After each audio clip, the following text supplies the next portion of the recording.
scale the team to 60 people, and I could not imagine that I would do it.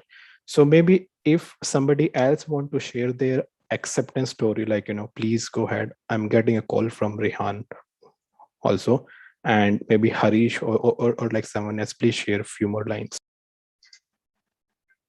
Yeah. Okay. I would also like to share a bit about acceptance. So acceptance actually, as Vikas said, it is the same thing with me also. I don't practice any particular technique. It is the acceptance that has helped me ever since I came to know what acceptance really means. And that has actually, I consider, the other day I was talking to Nikhil. I consider acceptance as for freedom, because before that I had so many things in my mind that, if I stammer, then what others will think, then others will think I'm not confident and I'm not intelligent, and all sorts of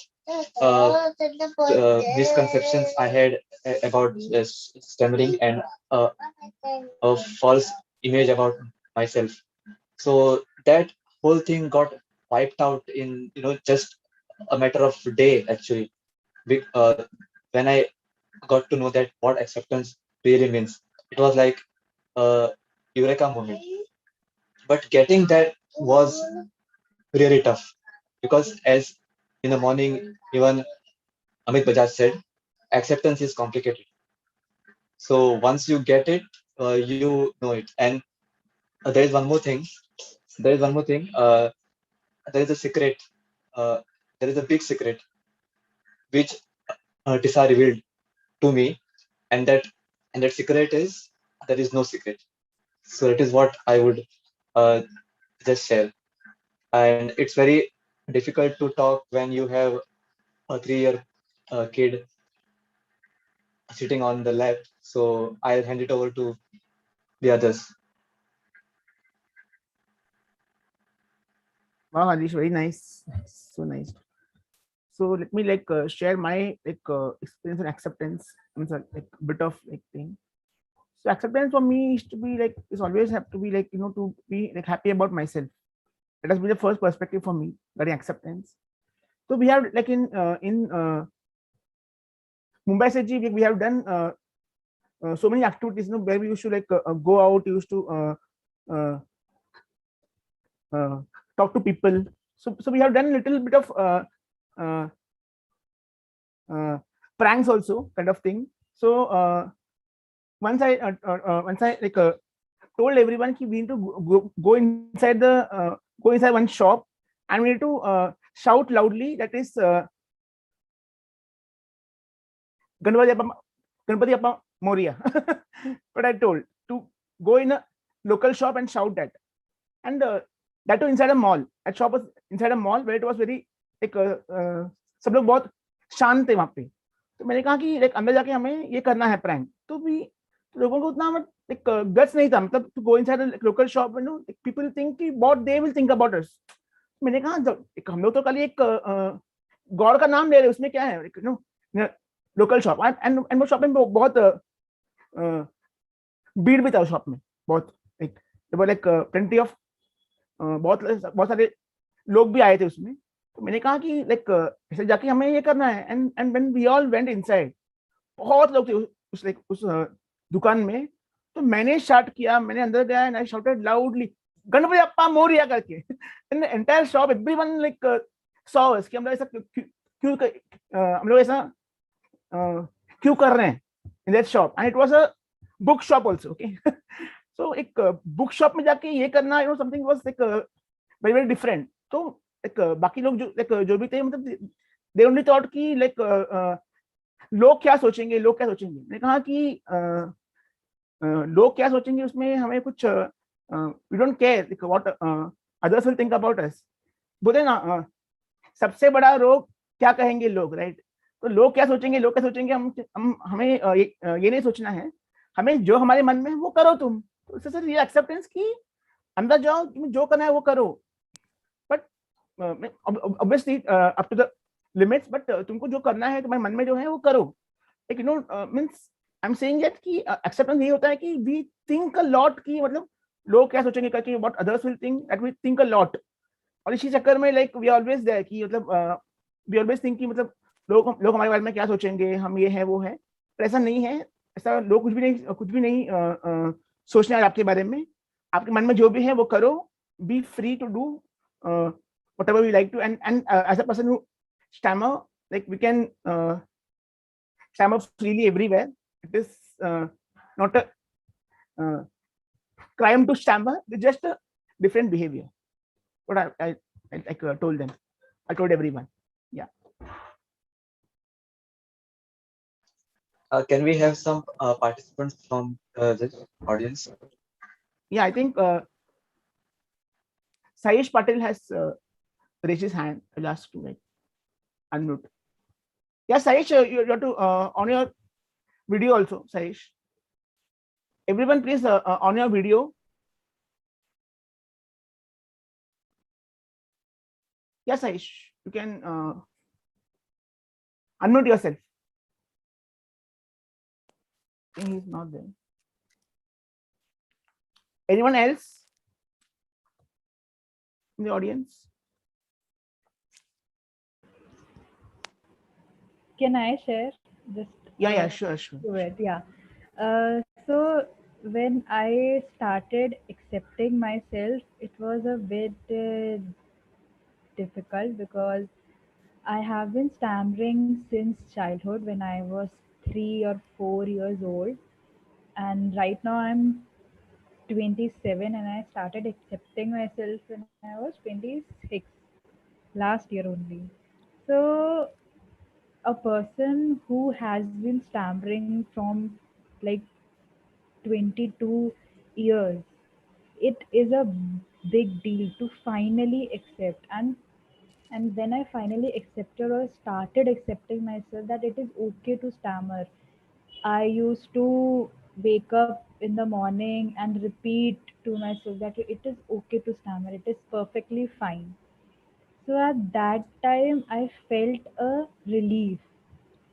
एक कहते हैं ना, कंधे से बोझ उतर रहा था मेरे, कि वो बचपन से खुद को ब्लेम करना छोटी छोटी बातों पे, कभी इंटरव्यू में रिजेक्शन मिल गया या कहीं नेक्डी पे जाके ऑर्डर नहीं दे पाई और पीछे बहुत लोग हैं, तो वो अपने आप को उस चीज़ के लिए ब्लेम रखना, उन सब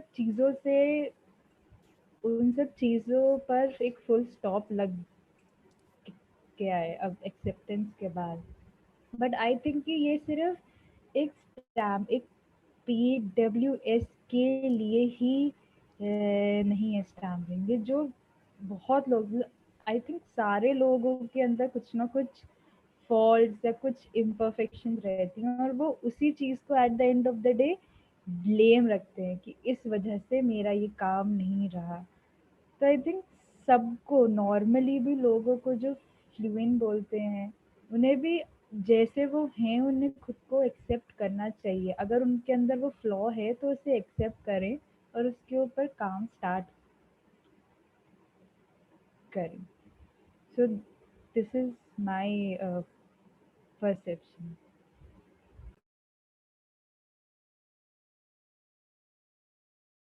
Nice, Akash. Yep.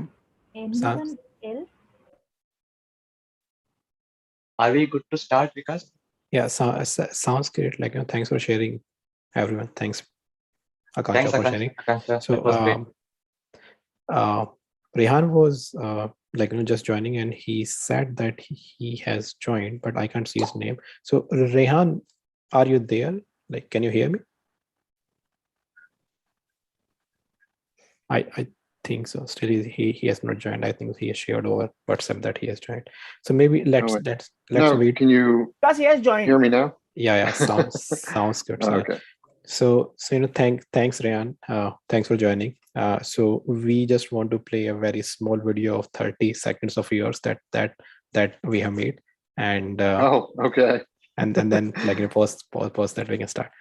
Okay, thanks. So do you want to share your screen and play, Akansha? No, can you Because he has joined. hear me now? Yeah, sounds good. Okay. So thanks Rehan, thanks for joining. So we just want to play a very small video of 30 seconds of yours that we have made, and Oh,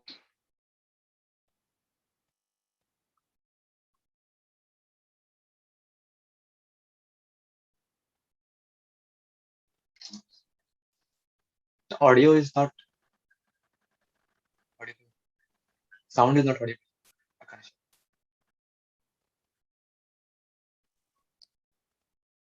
okay, yeah, that was really good, thanks team for making. So like I just want to share a few words about Rehan, and then we will hand over it to Rehan. So like Rehan is right now 42, and he has three beautiful kids, and he is living in US now, and he was in Saudi Arabia too for 5 years. And about stuttering, earlier he was feeling shy to talk about stammering, to talk this word too. And the way he has overcome this feeling is to accept himself really well. So he has launched his own blogging website, and it has a lot of blogs and a lot of wisdoms, and I think so it's a really great resource to learn. And so his story, I'm really keen to hear his story. So the session we wanted to do in a way like 30 minutes for the talk, and then we wanted to have some Q&A, but now we are a bit late, so maybe we can go ahead with the talk only now. So thanks Rehan again, thanks for joining. yeah, thank you. Can you hear me then? Everything's all right? Yeah. Okay. I had just put together my thoughts, and so I'm just going to, go through them. So today I wanted to talk about acceptance. I think this is a very, very important topic for those of us who stutter. It's acceptance of who we are.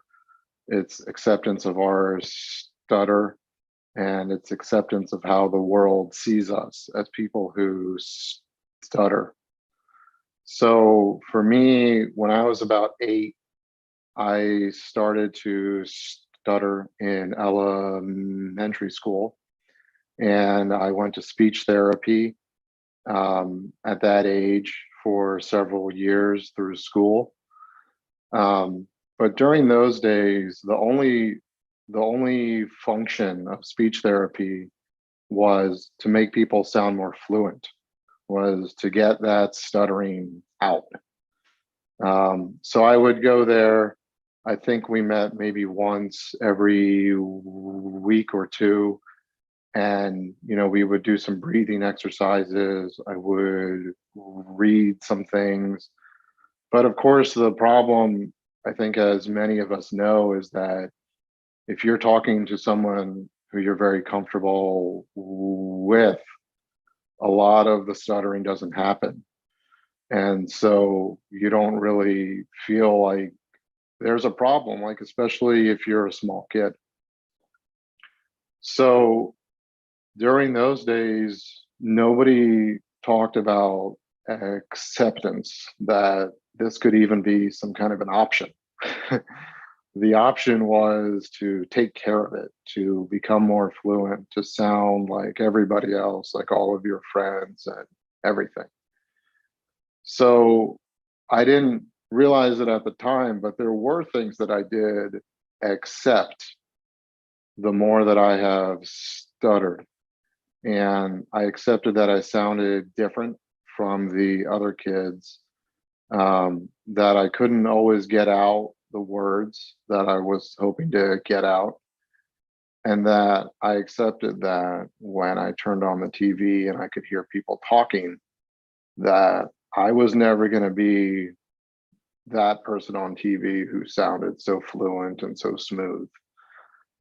So over time, as we all know, all of these things kind of add up. So then you're afraid all the time, you're not interested in talking, and you don't want to talk. But at the same time, you don't want anybody to know either. So the good thing, though, that when I was a kid, I used to enjoy reading books a lot. And so this was in the mid 90s. So this was before the internet really took off. And so when you read a lot, as we know, you tend to learn a lot, and then you tend to be able to figure things out on your own. And for me, this became sort of a tool, because I don't have to talk to people, because I can just figure it out on my own. And so that was my childhood. And then the same sort of things happen in college. And I have a mechanical engineering degree. So when I started to work, it was the same sort of thing of trying to figure out as many things on my own versus talking and asking, because it never seemed to me to serve any kind of purpose. And then when email became more prevalent, it was easy to just send somebody an email. So all of this became sort of a different kind of acceptance that, you know, you'll always be in like a small box, and that your future has limitations, and that if something seems too hard, it probably is too hard, and then you don't need to bother. And if I saw a job and I thought that looks like it requires a lot of speaking, and for example, like in a doctor, and there's some high pressure, I would see this and I would think to myself, I can't do that. Where I am today, I can't do that job. So I will not bother doing that job. And that was it. So so this is how you build everything for yourself. And it's very, very small. Everything is small then. And that is what I had accepted at that time. So I couldn't really imagine that there would be anything else where my feelings about stuttering were going to change, and that where I could say something and stutter and not feel terrible afterward. I didn't think that was possible. I thought every time I stutter, I feel bad about it, I think about it, and I dwell on it, and I was always going to have that reaction. And because of that, I was more covert. So, but as the years started going on and on, as we know, if you're not talking to other people, you know, you're spending a lot of time talking to yourself.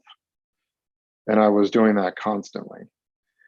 And I would read more. And this is when I started as a young adult to learn about vulnerability and how important this is. And I started to read online about vulnerability. I would read stories about people telling their stories. And these stories were not just about stuttering. They were about everything. They were about being overweight.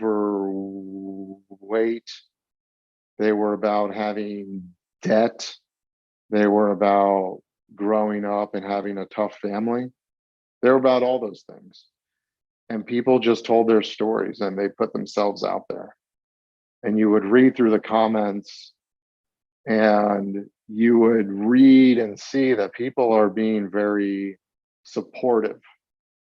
They're saying, that's also my experience. That's my story. And I'm so glad that you put this out there.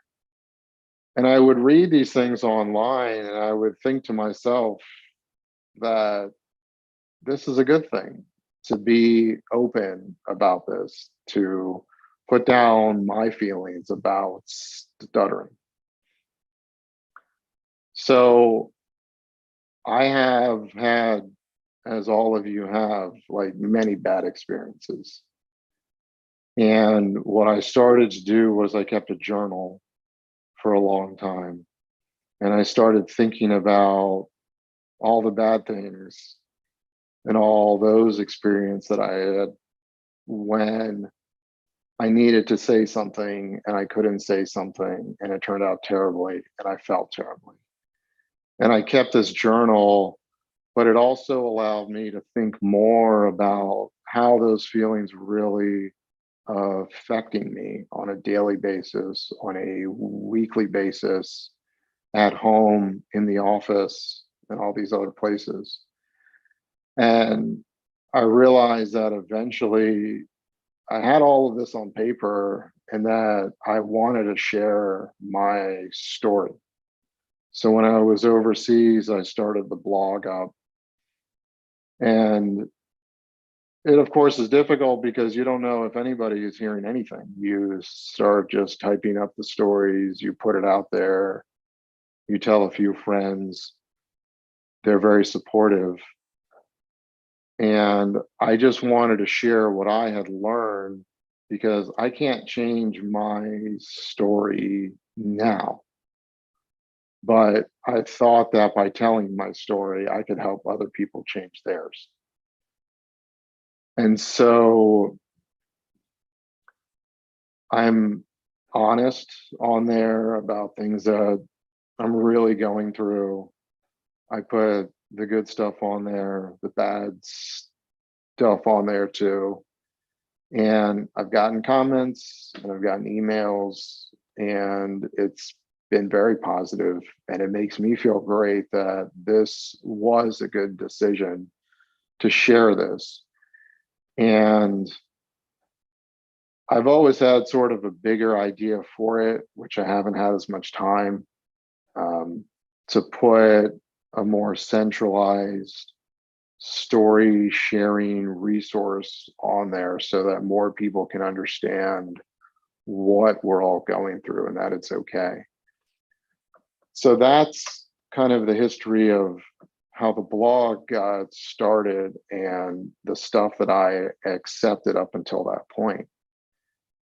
And then in 2014, I had read about the NSA conference and I decided to go. So every year in the States, we have the National Stuttering Association hold a very large conference. There's a couple hundred people who go there. And in 2014, it was hosted near my hometown. So I decided to just drive over there and attend. And I was even taking part in a panel, which was related to the blog and sharing your stuttering experiences online. So I would say that everything changed for me at that conference. That before that, I knew of a person here and there who stuttered. But now at this conference, it was everybody. I walked in, and as we all know, introducing yourself is very difficult, but I walked in, tried to introduce myself, and I was met with acceptance. I was met with open arms. I was met with smiles, and it was fantastic. And I sat in the audience day after day for various talks and speeches, and people would get up on stage and they would talk and they would stutter. And it was fine. And they were not bothered at all by this. They would go through their speeches, nobody laughed, Nobody lost interest. Nobody got up and just left. Nobody said, "Are you okay?" There was none of that. There was respect. There was understanding. And I think I want to just take a moment now to just pause for those of you who are on here. And I want to recognize that if you're on here and you're at the conference, that you're already on this path to acceptance. This is the path, that you're here and you're hearing other people talk and stutter and try to say what they need to say and get their words out, and making all of this for all of us just feel normal. That for us, this is normal. This is our life and what we go through every day. Because as we all know, when we leave this conference, we go back out there into the real world. And we all know that the real world is perfect. Everybody sounds fluent. You turn on the TV and people give these long speeches without pausing for even a breath. And they don't stutter, they don't hesitate, they have no issues at all. And in the real world, it seems like anybody can just go and stand up in front of a big crowd and make a joke, but then they have this beautiful speech that follows that. But that's not our normal. And I'm very grateful that all of you have gotten on here and are doing this. So for me, at the conference, it was everybody just being themselves, being vulnerable, being open, being conversational, being free. Nobody is being judged. And it was a great feeling because you are immersed in it hour after hour, and you forget about all the hard times. So the one story that I will tell about from the conference was they have a panel there, and it's an open microphone. And it's a very simple premise that it's open to anybody. So it's about an hour long.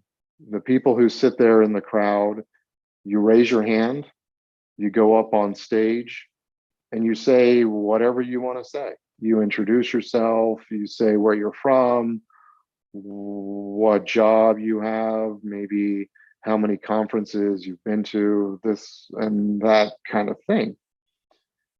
And so I decided to take part in this.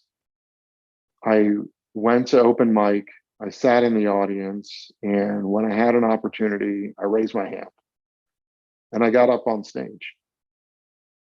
And let me just say that back in 2014, my expectation of how this was going to go was that I would get up there and I would be fluent and I would just say things and I would barely stutter. Because when you're covert and you're not talking to anybody, but you're talking to yourself, you're always fluent.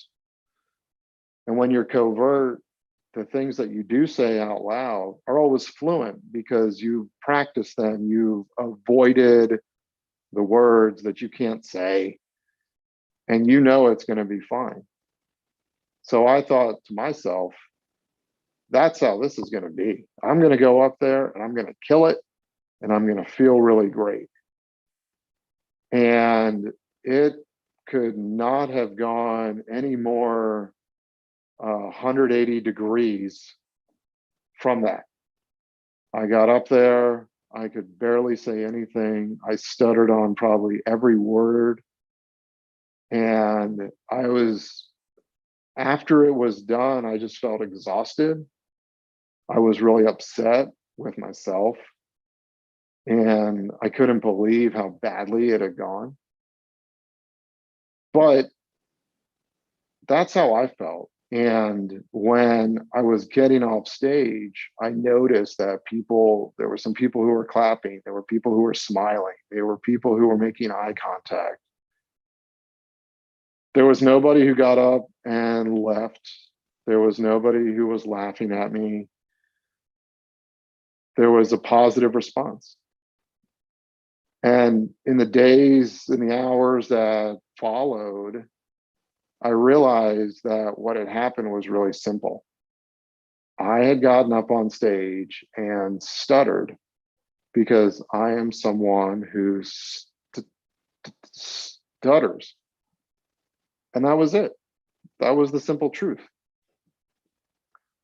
So after all of that, I then started to realize how important that experience had been, because our brains they've made these pathways for us where we think about going into a situation and avoiding it because we know how it's going to turn out. We know it's going to be negative. We know we're going to stutter.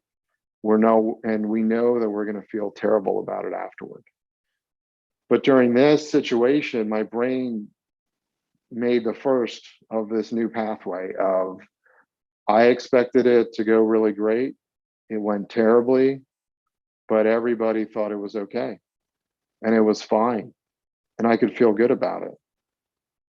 And so that was the beginning of the whole journey of understanding where I wanted to really go. I wanted to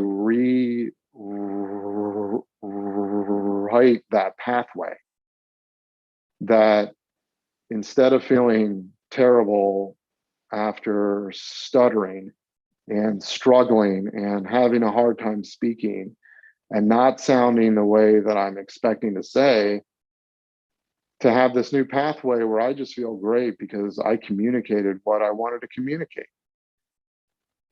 And so I set some goals for myself regarding this. And it's a lot of work. And it's a long path. And it's not always quick. And you're not always moving forward. And some days are going to be really hard. And some days are going to be even harder. So what I also see is that, especially on the Facebook post, there's a lot of people who are always asking for really quick help. If there's something that they can do to just make it completely go away. And I know there's not. I mean, I obviously wish, like everybody else, there was a pill or a drug or a therapy that was 100% effective and proven and everything else, but there's not. And so that's why we talk about acceptance. And that's the whole point of this talk, about acceptance and that journey. And it's because it's such a long journey, or the journey of acceptance is very long because of everything you have to accept. And it's getting rid of all of your negative thoughts, and it's not feeling frustrated about things that can't be changed. It's accepting that this is who we are and that you shouldn't be spending all this time on all of the negative. So now we go to the things that I have accepted. And I started typing these up and I realized there's 8 things, and I'm going to go through them all and kind of talk about them in a bit of detail. So the first thing that I have accepted is that there's no cure for stuttering. The physical act of stuttering, that the struggles with our breathing and enunciation and where our tongue is and where our lips are, I've come to terms that there might not ever be a medical breakthrough to fix that disconnect between our thoughts and our physical capability. And it's, unfortunately, it's it's just the simple economics of it, that they're making drugs to treat things that are killing people, that are really hurting people. And in their mind, stuttering's not killing anybody. And it's something that, we just have to live with. So it's not a focus by the pharmaceutical companies, and that's just something that I have accepted. The second thing that I've accepted is that I am not perfect, and I will never be perfect. Not in how I speak, how I sound, how I do my job. I will never be perfect as a husband, as a father, as a son, and a brother. I am the person who I am, and I have imperfections. And I accept this because I've seen what I can accomplish without being perfect, and how much stress and how much energy is really needed every day to be somebody's vision of perfect. And that's just not something that I'm going to be.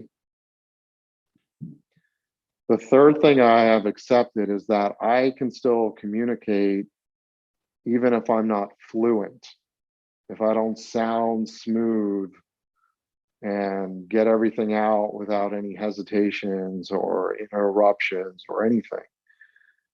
When I sit in a meeting at work and I raise my hand to make a point, people will sit and they will sit quietly and listen to my points. And they'll do it no matter how long it takes for things to come out, because they are interested in my message and not how the message sounds.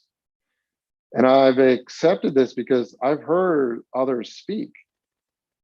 And I don't think this is something that we all really think about, but when we hear other people who are fluent speak, some people speak very quickly, some people speak very slowly, some people speak with a lot of hesitations.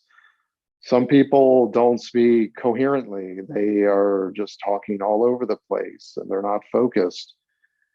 And so this is just my way of speaking. And the next thing is that I've accepted that stuttering is unpredictable, that some days are better than others. I mean, I feel today, talking to all of you, that I'm having a good day. But I also know that there was a lot of work that went into this. It was about typing up all these notes. It was about saying things out loud. But it was also about typing up exactly what I wanted to say and knowing that whatever words I put on there, those are the words that I'm going to say. Because we'll put this back up on the website for everybody to see. I'm not going to come on here and just avoid all of the words I put on here just to come across as more fluent. That's not the point of this. And accepting that stuttering is unpredictable also gives me the chance to celebrate those times that I've been able to communicate. And it's allowing me to make those new pathways so that I can continue to be more confident and to speak up and say whatever is on my mind. Those bad days, though, I have accepted that there are tools and techniques to use when I feel like I'm having a bad day.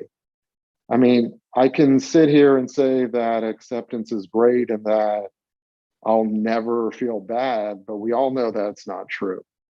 We all know that there are some days that we just get very frustrated with stuttering, that it seems like we had a couple good days, so how come today is bad? How come I can't say anything? I don't feel like I can say anything. But I've accepted that there are tools that I can use.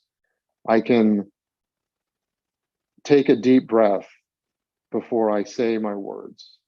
I can consciously slow down my pace. I can take a moment for myself just out of whatever social situation I'm in to kind of get back to where my head has to be of thinking about things positively, about thinking about a positive experience, and thinking that a bad moment is a bad moment. It's not that I'm a bad person. The next thing is that I've accepted that some people will not react to my stuttering in a positive way. And this is stuff that I put on the blog about. I've had horrible experiences. I've had people just laugh at me. And it's still something that happens, that when you're trying to introduce yourself and you can't say your name and someone says, "Oh, don't you know your own name?" Or they chuckle, or there's just a response that just makes you feel terrible. But that's not something I can control from their side. I can't control the kind of people who I talk to and the kind of responses that they have. And I've come to realize that people who are cutting other people down are saying more about themselves than they are about me. And I've accepted myself and my imperfections. And if other people have not, that is not my problem. The next is that I've accepted that I don't know what others are thinking, and they might not know what I'm thinking.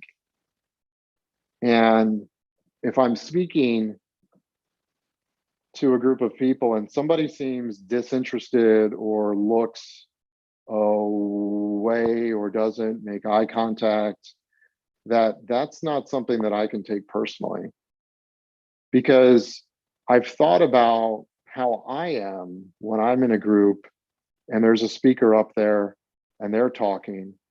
Sometimes I'm interested, sometimes I'm not. Sometimes I have something else on my mind that I'm distracted by. Sometimes I'll feel a text coming on my phone and I'll just check it, and that'll distract me even further. So if I'm speaking to people, I don't know where their head is. And I can't expect that everybody gives me 100% of their focus 100% of the time. There's obviously some circumstances with family and friends where that is there, but if I'm in the office and I'm talking to a group, some people are going to be there and some people are going to be checked out. The last thing is that I have accepted that stuttering is not all of who I am. It's part of who I am. And I've learned a lot about that part of me. But I am so many other things. And I've accepted this because life is made of so many parts. Our family, our friends, our work, our ambitions, the charity that we give to other people. And I think for me, when I started focusing more on acceptance and understanding this is who I am, and I spent less time on being covert and trying to spend all this energy hiding things, it was at that time that the world opened up a lot more for me. And it's a long journey, but I can say with a lot of confidence that it's definitely worth it to put in the work to really retrain yourself to thinking in a more positive way about the times that you have communicated. And so, having said all this, as I said, I mean, acceptance is hard because everything that I've said that I've accepted is completely opposite to how I felt as a kid. It was all 180 degrees. And when I was young, I thought I had to be perfect. I thought that not being perfect was my problem. And as long as I was stuttering as a kid, I was never going to have a good day. That those were all just bad days.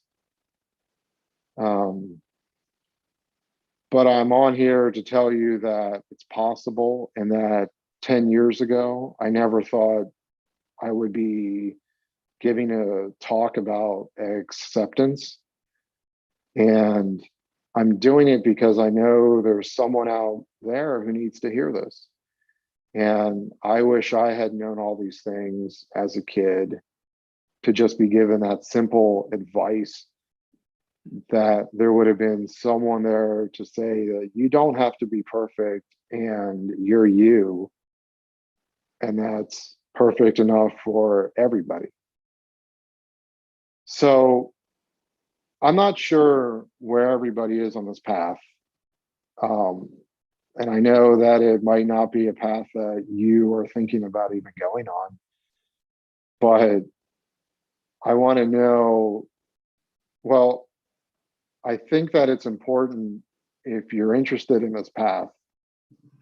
I know for me, what really helped was to keep a journal. And I would say that I would challenge all of you to keep a journal, and every day put down 3 things in the journal. The first thing is a thought or an idea that you were able to communicate that day, that you were able to say out loud to someone else. Even if you stuttered, even if you were fluent, just something that you thought of, I need to say this, and you did actually say that, and the other person or other people understood. Put that down. The next thing is put down a person who listened to you, who made eye contact, who engaged, who heard you clearly, who you were able to really connect and say something to. And the last thing is that I want you to write down every day a mistake that you made. And I'm not talking about a mistake with your speech or with stuttering. Any other kind of mistake. If you cooked something and you burnt it, if you forgot to include an attachment on an email, if you forgot to call a friend back, if you didn't fix something in the house and it caused another, just any small mistake that you made that day. So these 3 things: a thought or an idea that you were able to communicate, a person who listened to you, and a mistake that you made. And I want you to do these things because when you think about the first 2, they're about celebrating those times when you talked and you said what you wanted to say. That you're focusing on the positive times, that even if you stuttered, you were able to still say clearly what you wanted to say. I'm not asking you to ever write down the times that you stuttered. I want you to focus on the positive instead. And on the person who heard you, I think we all need to know that there's people out there who really don't care what we sound like. There's people who love us the way that all of us are. And on the mistake, I want you to understand that you're not perfect, and that's okay. That you might feel that you are making mistakes in how you talk, but you're also making other small mistakes here and there, and that's fine. Life is going on, and you're able to handle it. You're still able to do the things that you can do. And I think by keeping this journal, over time and reflecting on it, it'll really help us on that path to acceptance, to see that this is who we are, that we're still able to communicate, that there's still people who love us and want to hear us, and that everybody out there isn't perfect and we're not perfect either. So that's all I had to say about acceptance. I wanted to see if there were any questions out there for me or for anyone else who's still on. Yeah. Well, thank you so much for sharing your story with us and the journey that you faced and the way that you accepted all the 8 things. I have written them down and I'll take a note of it. Well, I saw one question which is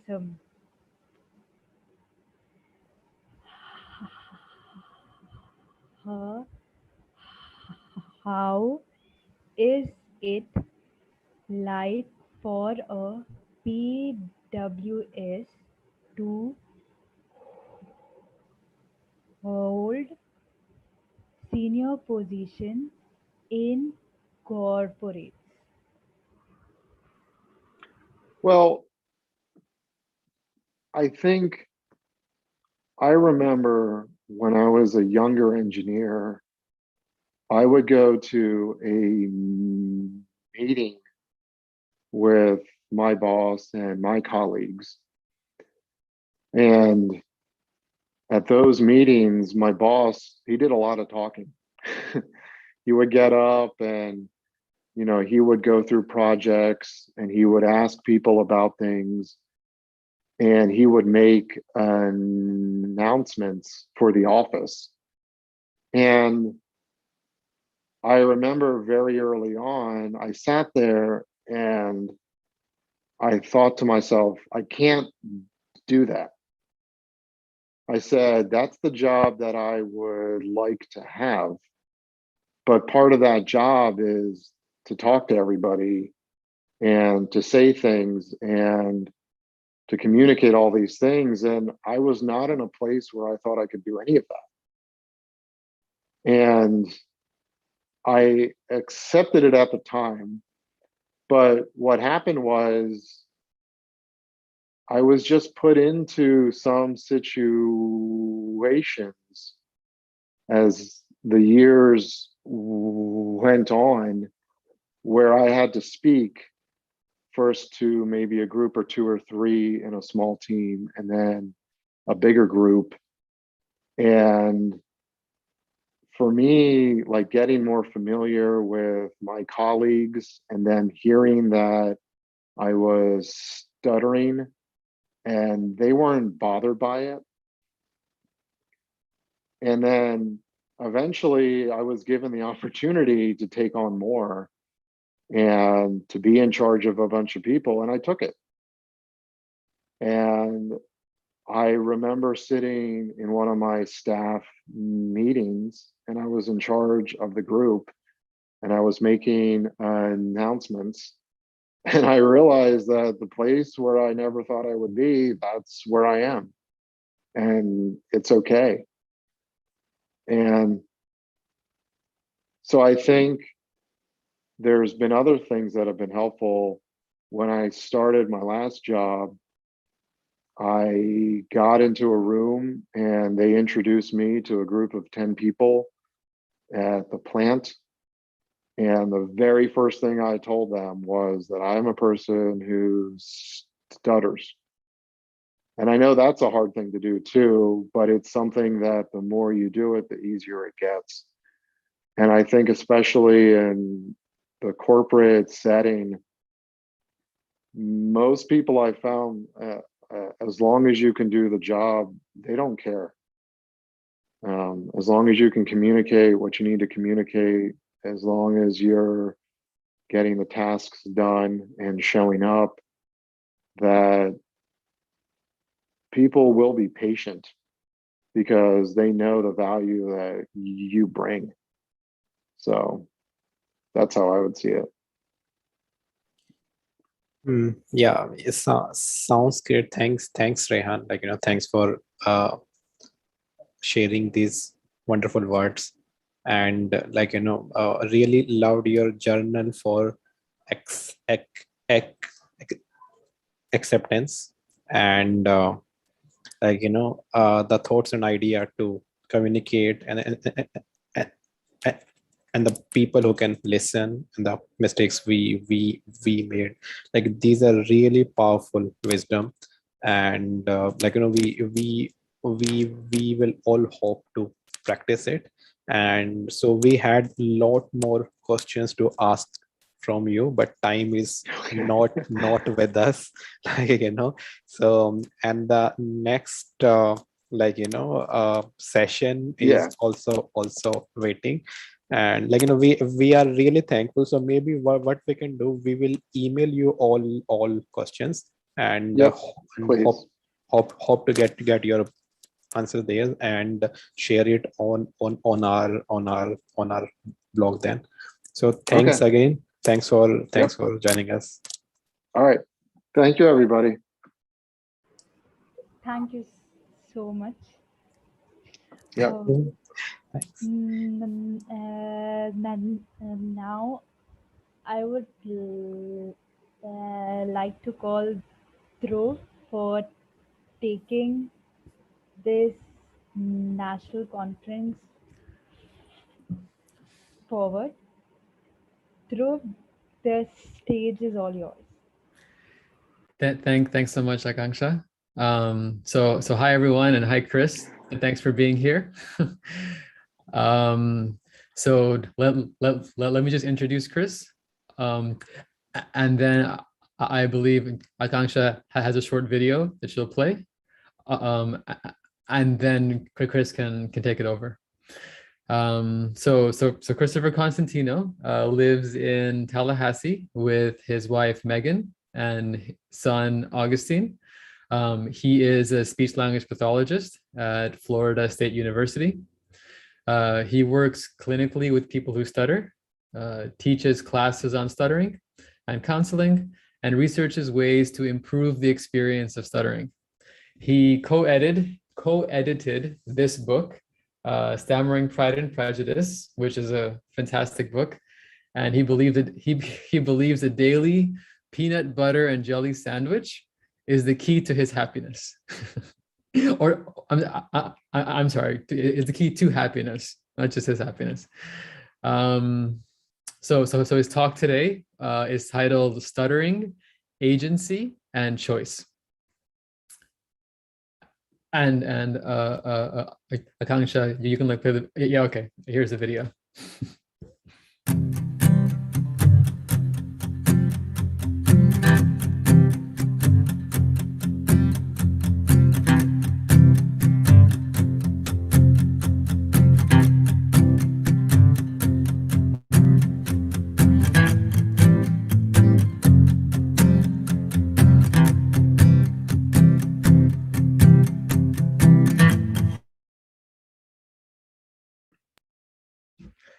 Block your calendar.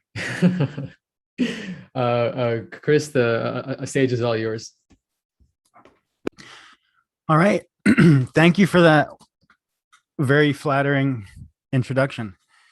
I appreciated that. My name is Christopher Constantino. I'm a person who stutters. I'm also a speech language pathologist here at Florida State University. I understand it's evening for y'all. It's morning over here. So good evening. I'm just going to jump right into the talk. So hopefully at the end we have time for questions. Give me a moment to, I'm going to share a PowerPoint. And so feel free to adjust your screens so that you see what you want to see.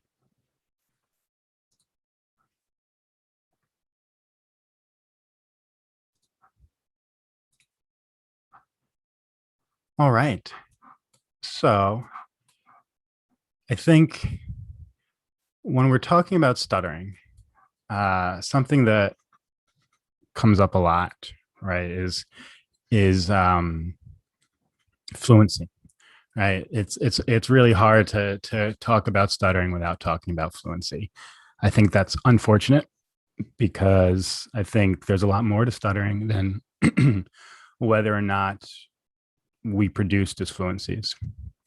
But I think that the the the bottom line is for most of us, right? For most people who stutter, we will continue to stutter, right, to some extent for the rest of our lives. Do you guys have this expression in India, the elephant in the room? Something you don't want to talk about, but it's really obvious. You're trying to ignore it, but it takes up the whole room. And so I guess the question I'd like to talk about is, if stuttering persists, right? If we're going to continue to stutter, does that mean that we are doomed to have a lower quality of life, right? Does our stuttering necessarily need to bring us down? And perhaps unsurprisingly, my answer to this question is going to be no, right? I think there's much more to it than that. And my thesis for this talk is that what lowers our quality of life is not so much whether or not we produce disfluencies, right? Whether or not we get stuck. It's not how our speech sounds, but it's how much agency we have, how much choice we have in what we do and when we do it. And so what is agency? Agency literally is to act as an agent, where an agent is defined as an entity that's capable of action on its own. So agency is typically understood as the ability of an individual to act independently, right? So can you act without outside influence? And so as an example, right, an inanimate object, right, a pawn in a chess game completely lacks agency. It can't move on its own, right? You have to move it. The philosopher Friedrich Nietzsche had a concept of the Übermensch, which was a person who had literally overcome himself and transcended societal influence, right? He could make all decisions on his own. He wasn't bound by the moral obligations of the rest of the world. So this would be a person with unlimited agency, right? They can do whatever they want. So at the risk of simplifying the concept, I would suggest that the essence of agency is choice, right? That is, one can be said to act as an agent when she does what she does because of choice rather than compulsion or necessity, right? That you do what you want to because you want to and not because you have to.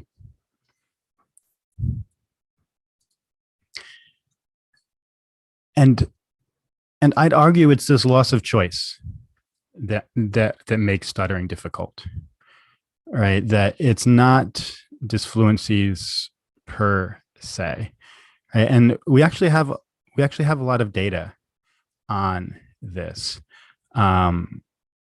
If you measure how often somebody stutters, that does not often correlate with how negatively stuttering impacts their life, right? So how frequently you stutter doesn't necessarily mean that. So somebody who stutters a lot might be cool, right? They might be okay with stuttering. It might not bother them very much. Somebody who only stutters a little bit, it might bother them greatly, right? It might affect their decision about where to work, whether they pursue relationships, whether they decide to have children, right? The amount and severity of our physical stuttering is a poor indicator of its effect on our lives. And so why is this, right? How do we account for the fact that stuttering seems to limit people's choices? And I would say that people are born into a world of meaning, right? We're born into a world that already has notions for various things. It has notions for what it means to be male, what it means to be female, old, young, American, Indian, abled, disabled, right? We have notions for how we're supposed to act in certain situations, right? You're listening to me give a lecture on stuttering, right? So you're expecting me to talk about stuttering, right? You're not expecting me to like juggle or dance or sing a song, right? So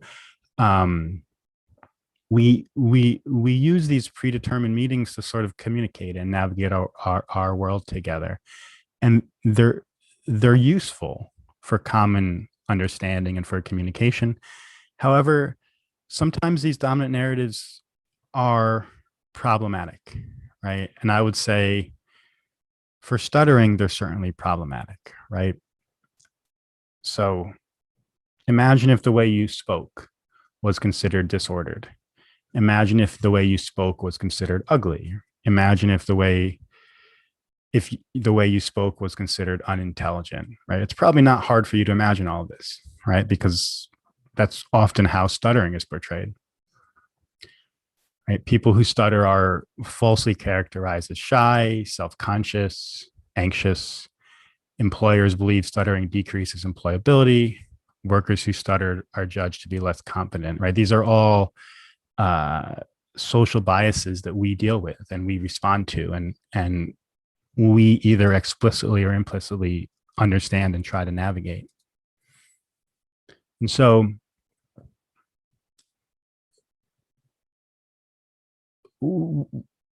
we begin to take these discourses as truth, right? Instead of just thinking society thinks stuttering is ugly, we begin to think stuttering is ugly, right? Instead of thinking that society desires fluency, we start to desire fluency. And so then we begin to perform operations on ourselves to try to bring ourselves in line with these discourses, right? We try to be as fluent as we can be. We try to hide our stuttering. We try to use therapy techniques that make us as fluent as possible. Maybe we're just silent, right? We choose not to speak at certain times. We restrict who we speak to. We restrict the situations in which we speak. And so all of these things that we're doing, right? Choosing how we're speaking, only letting ourselves talk in certain ways, only letting ourselves say certain words, certain sounds, maybe only allowing the words to come out if they sound a certain way, choosing when and to whom to speak. These are all things that limit our agency, right? They limit the choices that are available to us. And they can have a dramatic impact on our lives, right? That it's stuttering by itself is, I mean, it can be incredibly frustrating to not be able to say what you want to say, right? I don't want to belittle the physical experience of stuttering, but I think the physical experience of stuttering is much smaller than the broader effect it has on our lives, right? When we choose not to pursue certain things. I've known many stutterers who have deliberately chosen not to have children, right? Because they don't want their child to go through what they went through. Or maybe they wonder if they're unable to speak on behalf of their child, if they could be a good parent, right? And so that's a huge consequence, right? For just taking a little bit longer to say something. right? And so I think the way forward is to realize that we actually do have a lot of choice in how things work. Right? We can choose what we do when we stutter, and we can choose what we do because we stutter. And I'm just gonna sort of outline what I mean by these two things. So what we do when we stutter, I'm gonna have a little it's not very catchy, but a little theory that I'm going to put up, right? And that is that the more we react to our stuttering by trying to prevent it from occurring, or by struggling through a moment of stuttering, the less choice we have in how we stutter, right? So the more we try not to stutter, the more we limit our choices. And the previous talk was on acceptance, right? And I really liked how the presenter talked about acceptance as a long journey.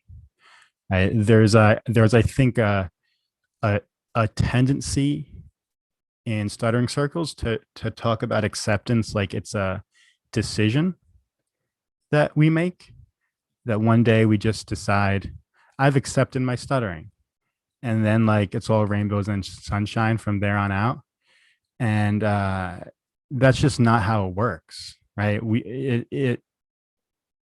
We've spent our whole lives trying not to stutter.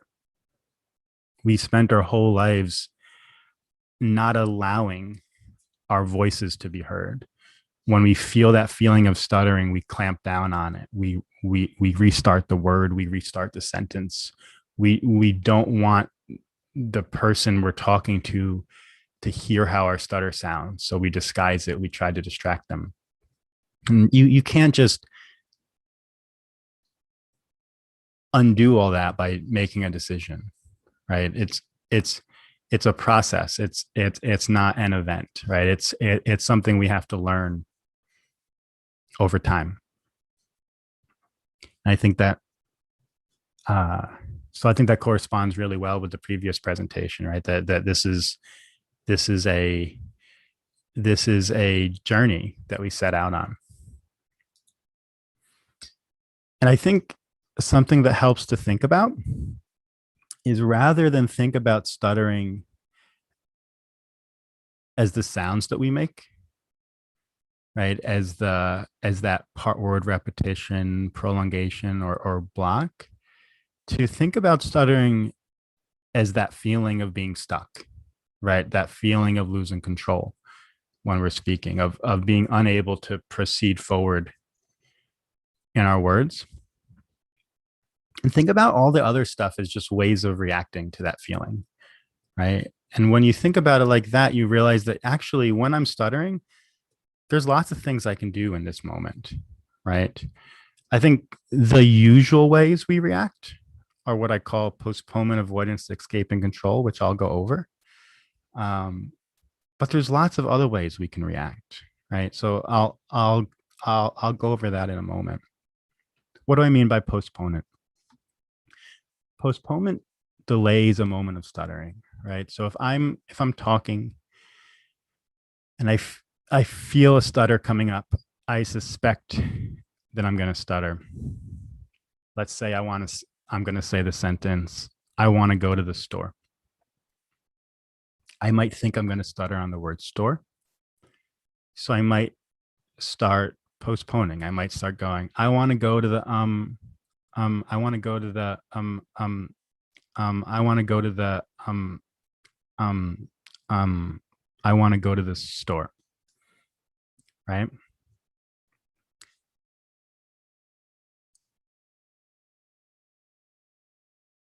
What I want to insist is that there's nothing necessary about how we stutter, right? That we always have a choice to do that differently, right? I could have said, I want to go to the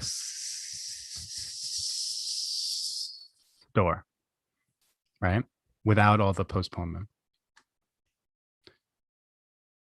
An avoidance, right? An avoidance simply dodges a moment of stuttering, right? So instead of saying, I want to go to the store, I might say, I want to go to the place where we shop, right? I would say, I still stuttered in this moment, right? There was a moment of stuttering, but I disguised it. The listener didn't hear it. And once again, I want to insist that I could have stuttered differently here.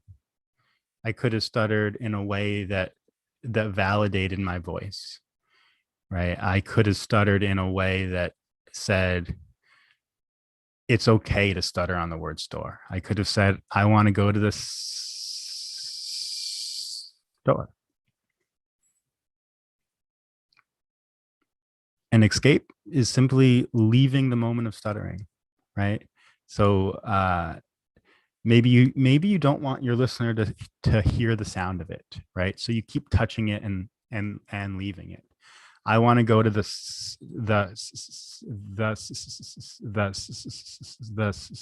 store, right? You could have stayed in that stutter. I want to go to the store. But once again, I want us to see these all as choices that we're making. They're hard choices to change because they become automatic over time, right? And so they might feel necessary. They might feel like we don't have a choice, but we always do. Control. I think this one's hard because it feels so out of our control, right? But I think a lot of times when we're blocking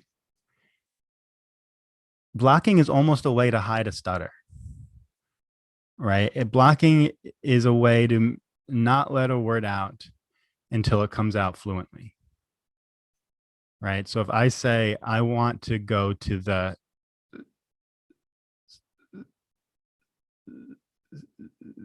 store, that was a way of making sure my stutter didn't come out crazy, right? That I didn't spit on the person, that my tongue didn't shoot out of my mouth, right? We have to be willing to spit on people, I think, as a group. as a group of stutterers, we have to be willing and able to stutter the way that we need to get that word out, right? Trying to make our stutters too pretty can result in no sound coming out at all.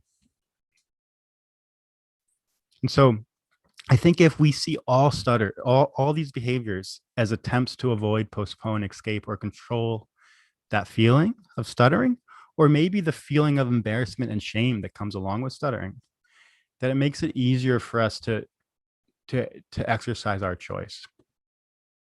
To say no, instead of avoiding that word, I'm going to choose to say that word. Instead of delaying this moment of stuttering, I'm just going to jump right into it. Right? I'm going to stutter on that sound of that word that I want to say. Instead of touching the moment of stuttering and escaping, touching it and escaping, I'm going to stay here because I'm comfortable here. I'm comfortable in this moment of stuttering. So I think letting our stutters happen is really hard, right? It's not a matter of just saying I accept stuttering. It's a process of seeing all the ways in which we don't accept it and reducing those behaviors that are not allowing ourselves to stutter openly. So we exercise our choice by always moving toward the stuttering. I think it helps to think about how would your stutter sound if you really wanted this person to hear you stutter. Right? Would you be stuttering how you're currently stuttering? If you were excited to stutter in this moment, would your stutter sound like that? Right? If you were like, I'm going to show this person how I stutter, I think we would stutter very differently. And so that's the first axiom. The second is, the more we narrow the options that are available to us, the less choice we have in what we do. So this one's a bit simpler, right? Who or what is making our choices? Is stuttering deciding when we talk, or are we deciding when we talk? our society's views about fluency deciding who we talk to, or are we deciding who we talk to? And I think in a lot of ways, these choices are easier to make because I think they're a bit less automatic than a lot of the behavioral choices.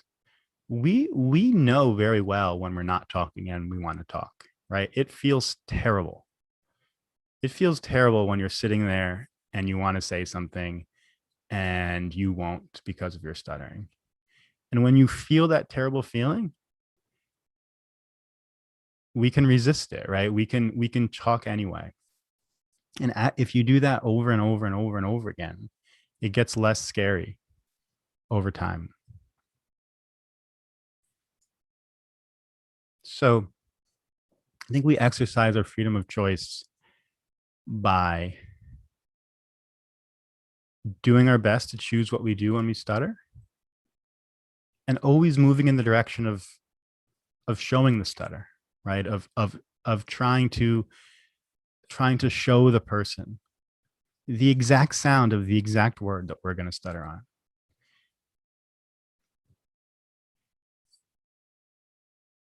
And by also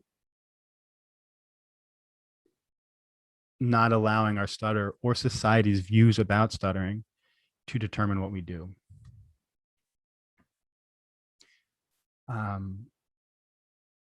So improving our quality of life ultimately, I think, is less about fluency than realizing we are already freer than we feel we are, right? We're sort of repeating these patterns of behavior that we feel trapped in, right? But that there's a way out of them. It's not a pleasant way out all the time, right? It's not necessarily easy to break out of those cycles of avoidance and cycles of hiding. But we can. And I think many people who stutter have. And it's one of the ways we do it is by being deliberate in our choices, right? By insisting that we have a choice in how we stutter. We have a choice in choosing what we do. And we, to some extent, we have a choice in choosing how we feel when we stutter.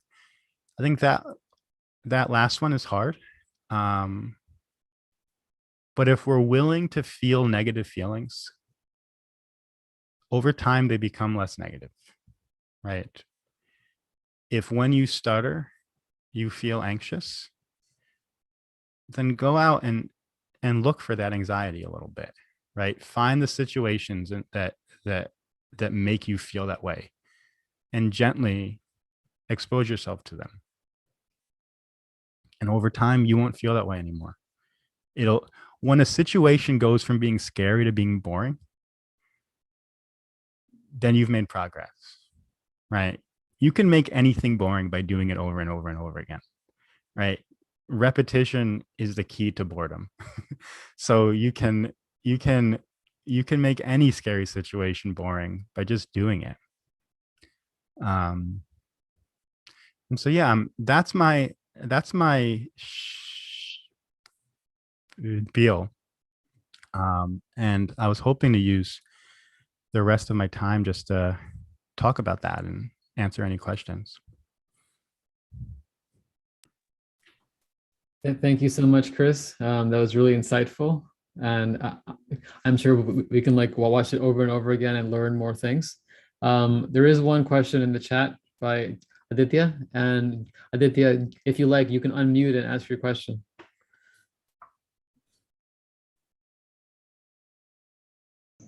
Yeah, sure. Thank you, Dhruv. Hey, Chris, thank you for that awesome speech. So my question would be, like, as a kid, we all have these experiences around stuttering, and that forms a conditioning that we get, and which is very hard to overcome as an adult. So how do we rectify those? So I'll just give an example. So let's say now as an adult also, when I have to speak in front of a group, there's a huge fear that kicks in.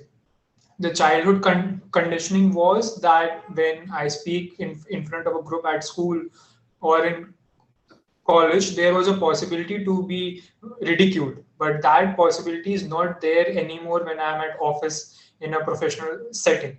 So even the underlying reason does not make sense anymore, but due to the heavy conditioning that I have throughout my life, I'm still stuck in that mental mode. So how do we deal with that? So I think there's two things to talk about there. One is, I think for us older people, it's we're gonna have the harder path, right? Because I think you're absolutely right that we have that conditioning, and I think it's easier to prevent that conditioning from happening than it is to recondition ourselves. So I think my first response is I hope that as time goes on, we can foster more positive experiences for children who stutter so that they feel more comfortable stuttering and stuttering openly. I hope they have more conversations with adults in their life about stuttering. I hope they have more conversations with their peers about stuttering. I hope it ceases to be a taboo topic, right? That they can talk openly about this thing that's like hugely important in their lives, right? That not a day goes by that they don't. It's such an odd experience, right? If you're a kid who stutters, every day you're stuttering, and every day you're thinking about stuttering, and nobody's talking about it. Maybe the one day a week you have speech therapy, you talk about it, and then it's like everybody pretends you're not. Like everybody pretends nothing weird's happening here. And so I hope that culture, which seems to be present globally, changes. For us, for those of us where it's too late to live our childhood again, I think you just chip away at that. It's not like I don't have an easy answer for you. I think that one, it's okay to feel anxious and that it's not unreasonable to feel anxious, right? I think people who stutter often beat themselves up for like, why don't I accept my stuttering? Why am I still feeling the ways that I'm feeling? Why can't I just tough it up and deal with it? But like, you've been taught your whole life not to stutter, right? That's a reasonable reaction to our experiences. So one, I think we need to be merciful on ourselves. We need to be gentle with ourselves.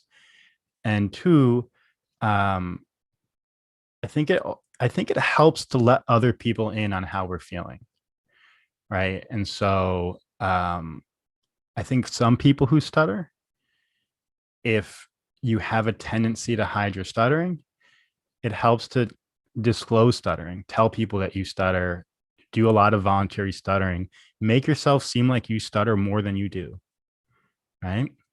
I think for other people who stutter, they're very comfortable disclosing stuttering, but they're not comfortable showing stuttering, right? And so for those people,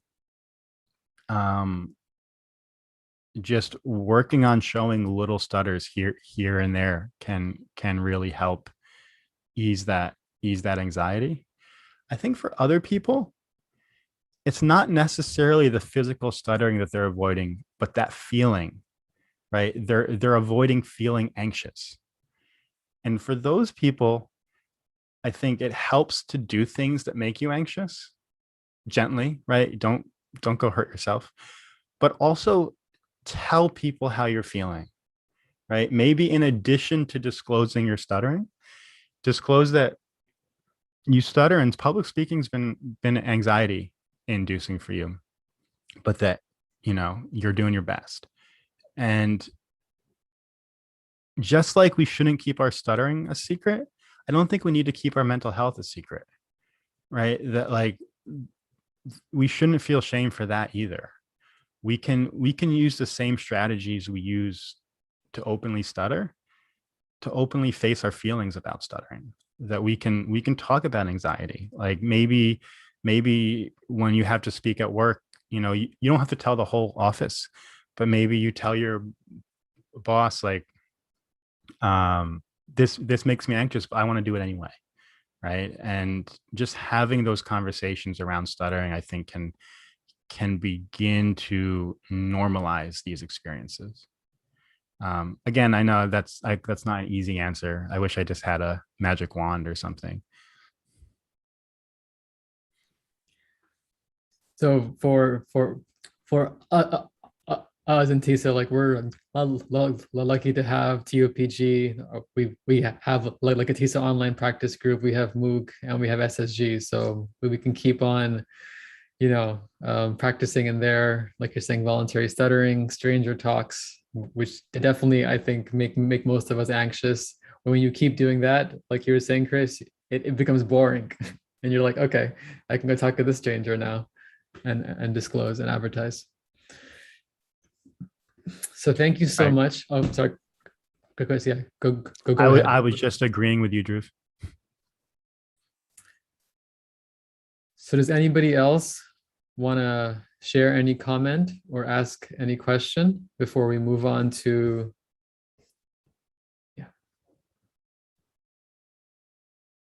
there's a question in the chat about how would you recommend one to deal with stuttering anxiety when approaching a situation where you're supposed to stutter? I would say advertise your anxiety, right? Disclose your anxiety. Say, you know, I'm nervous here, but I'm going to do it anyway, right? We never need to suffer alone, right? I think there was when Drew showed that video at the start, right? On the bottom, it said, "You are not alone," right? That's as people who stutter, that's like so important to us. But that doesn't end with stuttering, right? We all have anxiety, we all have embarrassment, we all have depression, we all have other feelings, right? And we're not alone in those things either.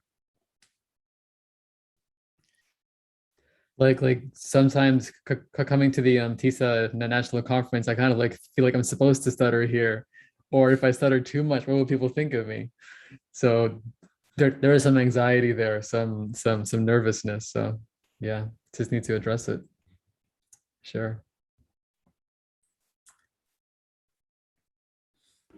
Well, can I ask one question? I have been part of TISA from 2019 June, and in back like 2 years, 3 years back, I got a speech therapy also. So my friends were asking that you are doing so much, you are speaking in public, practicing and all, but still you stammer. So what should I answer them? That it, of course, I know that there are some bad days and there are some good days, and my bad days are always there when I'm with my friends. So, so one day they were a- asking me that when will I speak fluently. So what should I just answer them to make them understand? That reminds me of I I I have a friend in Iran who's stutters, and he sent me this email the other day asking me, why do you think we don't have therapies that can consistently make people fluent, and when do you think those will be discovered? Like what's going on? Like why can't we do that? And I thought about his question, and I thought, like, that's actually, why would we expect therapy to work that way? Right? Like, if you have cerebral palsy, we don't have any therapy that can make you walk like you don't have cerebral palsy, right? There's very few neurological conditions that through medicine or therapy we can just remove from you, right? And so I think it's surprising that therapy works as well as it does, right? That we have as much options in how we speak as we do, right? So just to sort of change the frame of reference, we have brains that produce stutters. Why would we expect that to go away completely, right? It's surprising that for many of us, we can make as much change as we do. Like that should be the surprising thing. And so I would probably one, like you could just say that, like, I'm not, it's not going anywhere, like this is going to be, if you want to stop being my friend because of that, that's perfectly fine, but you're going to have to hear this for quite some time. And yeah, it just, I would reiterate that, isn't it incredible that I've accomplished all of this stuff and I can continue to stutter while I'm doing it, right? That the emphasis should be reversed.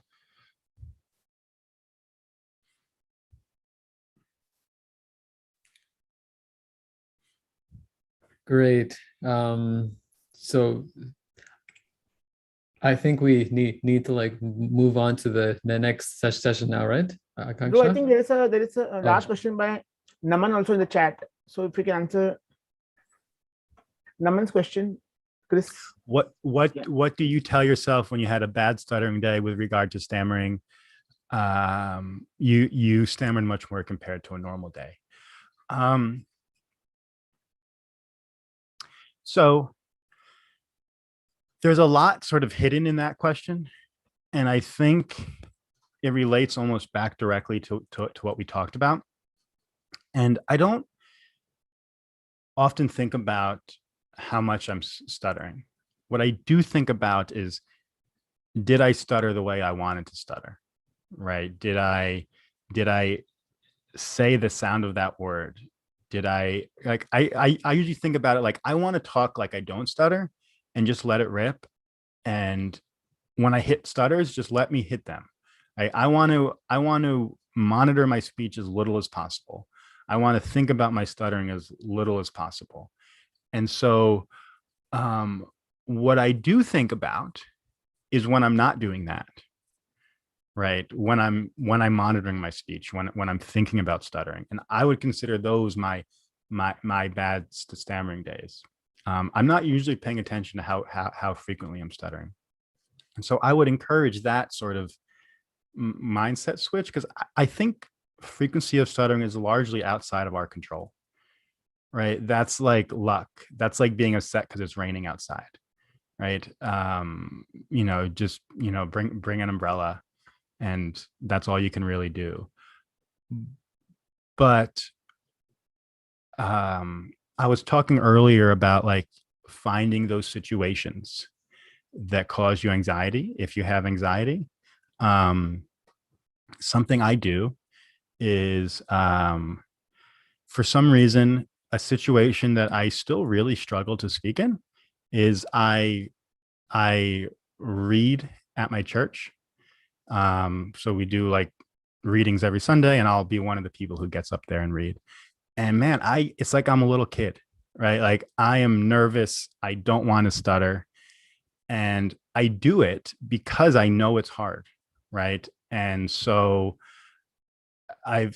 all the other areas of my life have gotten so boring and easy that like I need to find those situations that are still hard. And so I do that. And when I check in with myself afterwards, it's, did I speak like I didn't care about stuttering, or did I speak like I did?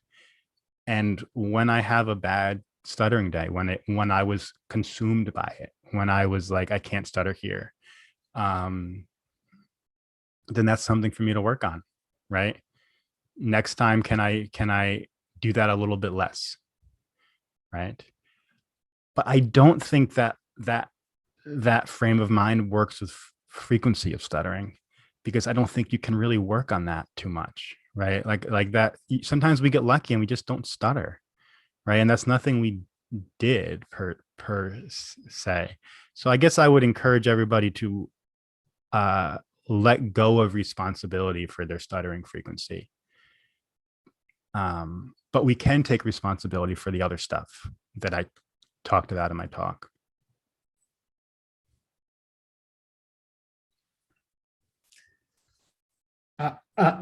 Absolutely. Thank you so much, Chris, for that wonderful presentation and also the questions and everything.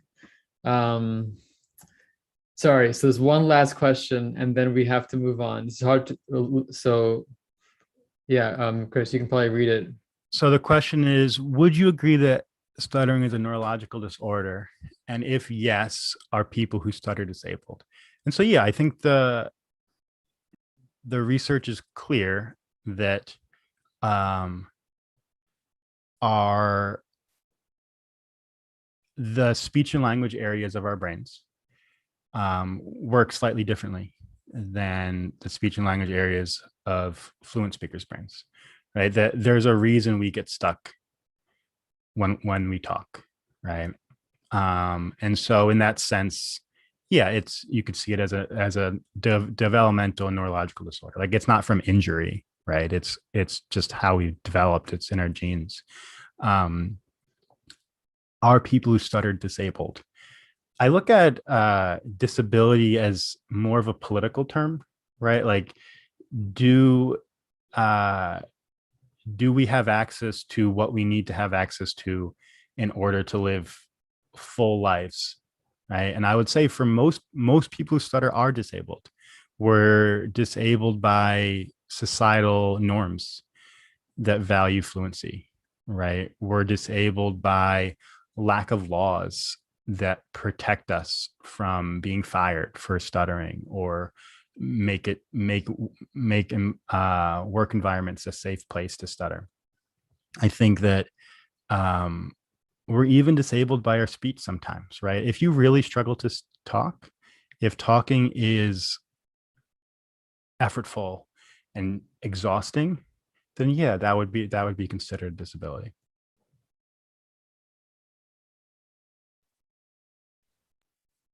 I think, though, that's can I add one thing? Yeah, of course. I feel like a lot of people who stutter don't want to consider their stuttering a disability.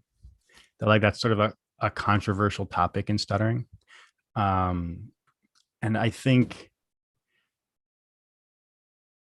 that, just like the previous speaker was talking about, how like we don't have to be perfect, right? Like, he kept mentioning that over and over and over again, that a big part of acceptance is realizing that like nobody's perfect. That saying you have a disability is the first step to receiving accommodations for that disability, right? And so it doesn't mean there's something necessarily wrong with you, right? It just means that like you might need to have things set up a little bit differently for you to participate, right? If you're doing minute-long introductions at a work conference, maybe that's not fair to you because it takes you a minute to say your name, right? So just saying like, I cannot do that, I need an accommodation, saying you have a disability allows for the accommodation, but it's not like a moral judgment. It doesn't mean there's something wrong with you, you're less than somebody else. Absolutely. We're like disabled by society. It's not something Right. that's inherently an issue with us. Great. So thank you so much, Chris, for joining. You're welcome. Yeah, it was a great session. And and you're welcome to like stick around as well. So I think now we have a chorus by Frazer, Noronha and family. And I guess I'm turning it over to the Delhi admins or Vikas or Yeah, Nikhil? Dhruv.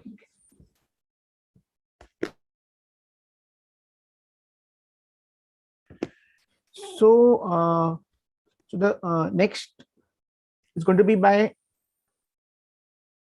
Frazer and family. Frazer, you can unmute yourself. Yes, guys. Yeah. Yeah, ask you to unmute. So we're going to like Hello.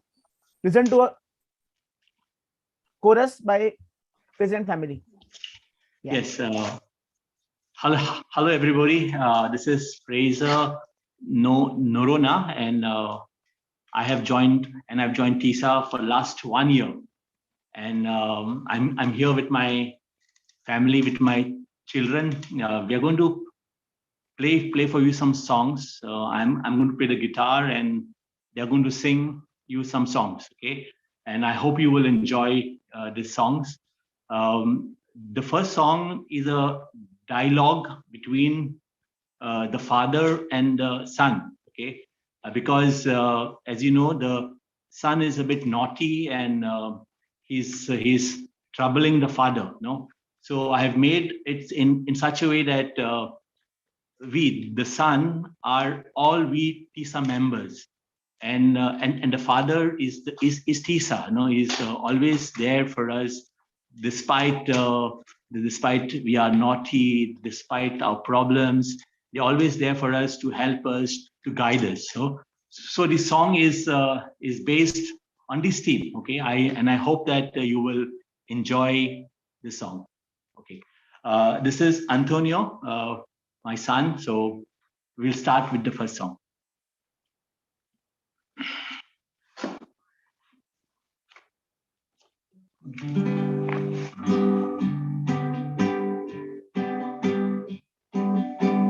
Your 12-year-old face is a dirty disgrace. But I love you, Daddy. You scatter your toys and you make too much noise. But you love me, Daddy. You know, little lad, you can be pretty bad. But you love me, Daddy. You wake me at dawn when I want to sleep on. But you love me, Daddy. Now you see the cookies when I tell you no. But you love me, Daddy, 'cause you tell me so. You're so hard to scold, going my 12 years old. Because you love me, Daddy. When I dress you up, you go play with the pop. But you love me, Daddy. When I use the phone, you won't leave me alone. But you love me, Daddy. You make sister wail, pulling her ponytail. But you love me, Daddy. You scratch up the floor and you write on the door. But you love me, Daddy. You ask foolish questions, now you know that's true. But you love me, Daddy. Now you know you do.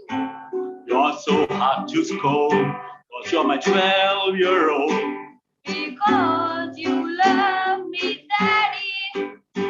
Because you love me, Daddy. Because you love me, Daddy.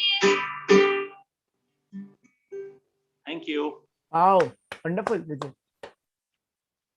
Okay, now I'm going to sing another song. Okay, and this song is going to be sung along with my daughter. Okay, and she's Amelia. Say hello. Hello. Okay, this will be a Hindi song, Hindi mix English. Okay, so I hope you will enjoy it.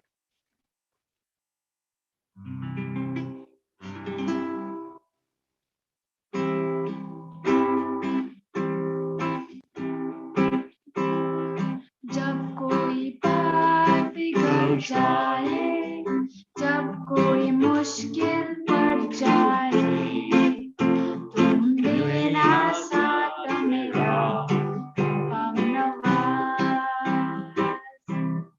जब कोई बात बिगड़ जाए, जब कोई मुश्किल पड़ जाए, तुम देना साथ मेरा हमनवाज। न कोई है न कोई था जिंदगी में तुम्हारे सिवा, तुम देना साथ मेरा हमनवाज। If you miss the train I'm on, you will know that I am gone. You can hear the whistle soon, 100 miles, 100 miles, 100 miles, 100 miles, 100 miles. You can hear the whistle blow, 100 miles. Thank you. Okay. Thank you, guys. I have another song. This is with my another daughter. She's Maria Pia. Okay.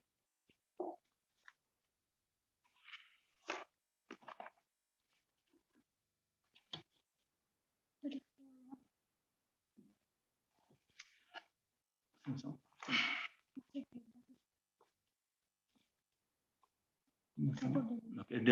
This song is called "The Top of the World." Okay. It's a bit of fast song.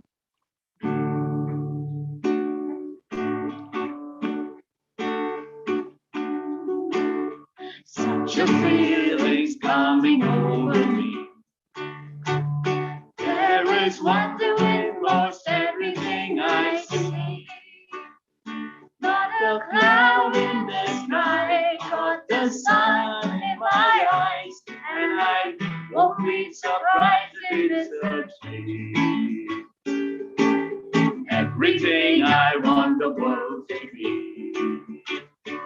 is now coming true, especially from me. And the reason is clear, it's because you are here. You're the nearest thing to heaven that I see. I'm on the top of the world looking down on creation, and the only explanation I can find is the love that I found ever since you've been around. Your love puts me on the top of the world.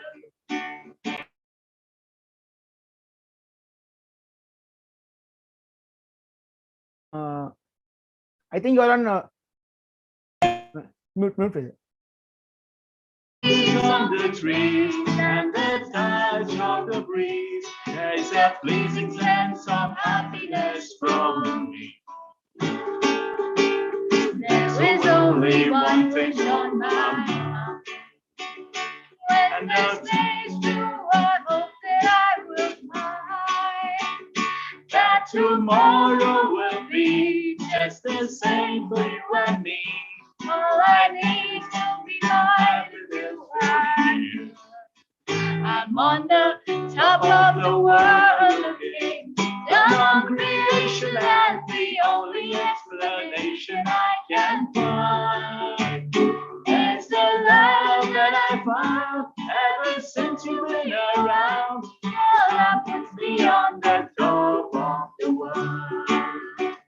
Your love puts me on the top of the world. Okay, guys, I have another song.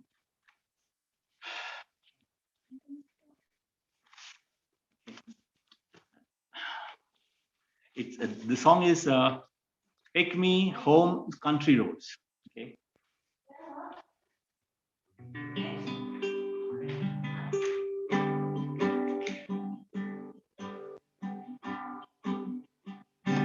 Almost heaven, West Virginia, Blue Ridge Mountains, Shenandoah River,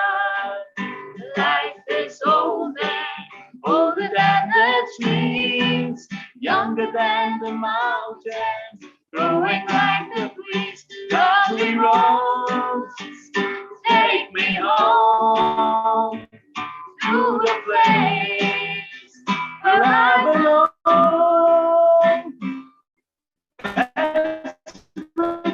Virginia, mountain mama, take me home.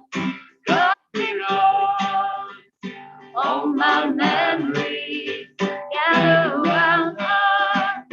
Find a lady, straight through blue water, dark and dusty, painted on the sky. Misty days of moonlight, teardrops in my eyes. Country roads, take me home to the place where I belong. West Virginia, mountain mama, take me home. Country road. I hear the voice in the morning, oh, she calls me. The radio reminds me of my home far away.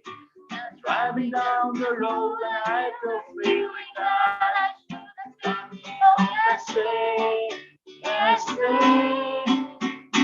Country roads, oh, take me home to the place where I belong. West Virginia, mountain mama, take me home. Tell country roads, oh, take me home. Country roads. Thank you. Okay, guys, I hope you all have enjoyed this few songs that I've sung along with my family. Yes, it was really awesome, Fraser. You are really like you have like so much hidden talent inside you, and we have already we have seen you like singing before also. You are really like very talented, and my like and our like best regards to your entire family also, Fraser. Yeah, it was. Thank you so much. Awesome, it was really awesome. So much. Thank you so much. Thank you, Fraser. So next we are going to have a presentation by Mati. Mati had filled the Google form and is ready with his item presentation. Yeah, Mati, you can start. Yeah, yes, Nikhil. Yeah, so you can share your screen. Sure. Yeah. So, ladies and gentlemen, so hope all you are doing good, and I will give my presentation. Hope you all will enjoy my presentation. So I will start with a small Tamil song.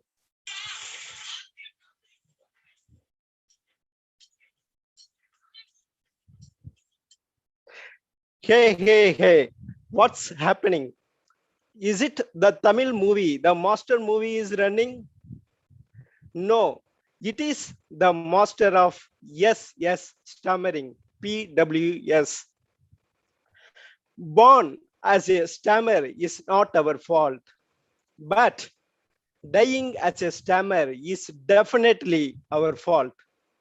So, ladies and gentlemen, let's get some insight on PWS, people who stammer. So what just happened? Yes, I stammered. AKA stammering is a disorder of fluency in speech with various unwanted behaviors which curtail the free flow of speech. So what just happened? After knowing what is stammering, your mind will be asking the some of the listed questions in my presentation. So let me take you through with the answers. So it is 1% of population affected with stammering. Nearly 75 million people per Stutter Foundation US data. So if you are stammerer, so 1 crore Indians are with you. By the way, do you stammer? Yes, all will stammer at a certain point, but PWS have severity when exposed to strangers, high officials, etc. And PWS does not stammer when they are alone or when they are talking to the people younger to them. Per NCBI research, few primary reasons for stuttering are genetics, family dynamics, and neuropsychological issues. Basically, the stammerers are fast thinkers who do not synchronize the speed of speech, which leads to the shallow breathing, and they use less of speech organs and gestures. They behave with repeating, substituting certain part of words and phrases with facial tics and contortions. Does PWS always have a negative aspect to life? The answer is yes. All PWS have this small disorder which becomes big and life gets to shades of dark. When the subconscious mind, deeply rooted with inner grudges like denial, anxiety, isolation, fear, and hopelessness on their own stammering and other perceptions, this small disorder takes a larger than there in the life form.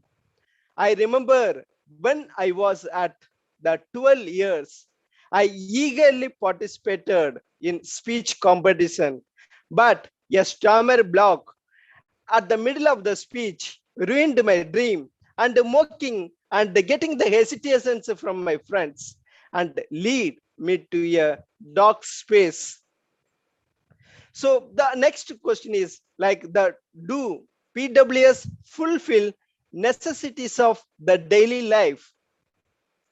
The answer is no. It is the less in percentage.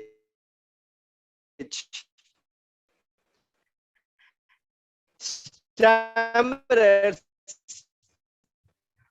do face the difficulties as a child at a school, talking to strangers, and phone calls, public speaking, and gathering. Sometimes even a simple task like saying his or her name becomes a difficult task. Some of my past tolls are I ordered the idli in place of puri, avoided to respond to the school attendance, interviews, and phone calls. Though my stuttering, though the stuttering loves boys than girls in the ratio of 4:1, the many PWS does not enjoying their life with the romance or the loved ones very easily. Is it a God's curse? No, it is the PWS ignorance on stammering. So, is stammering is curable?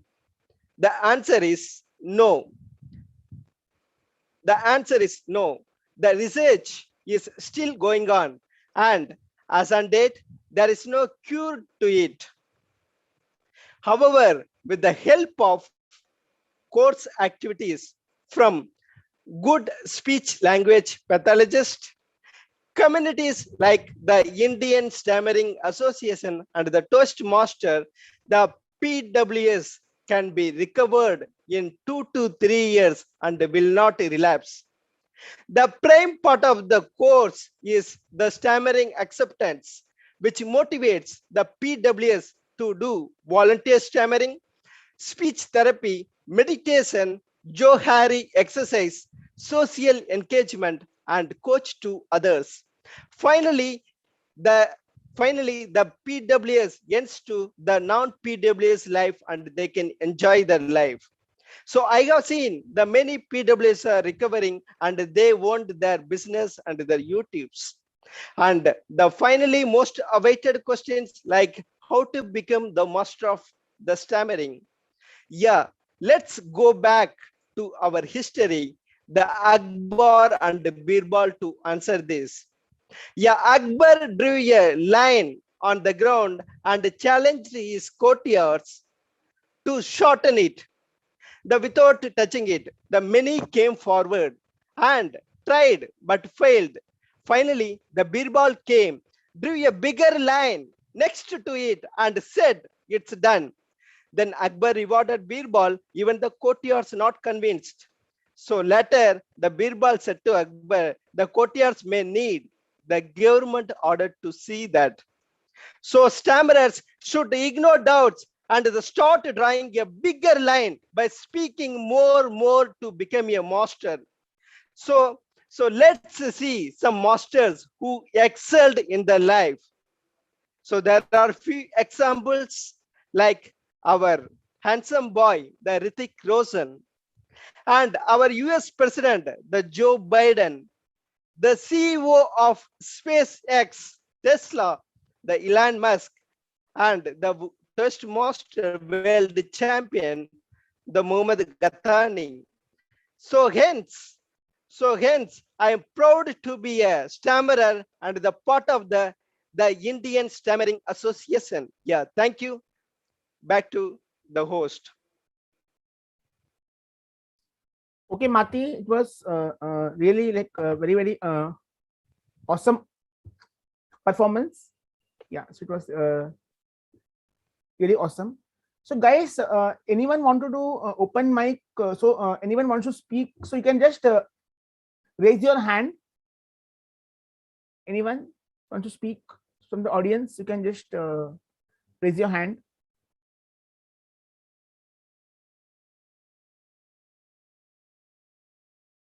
Anyone?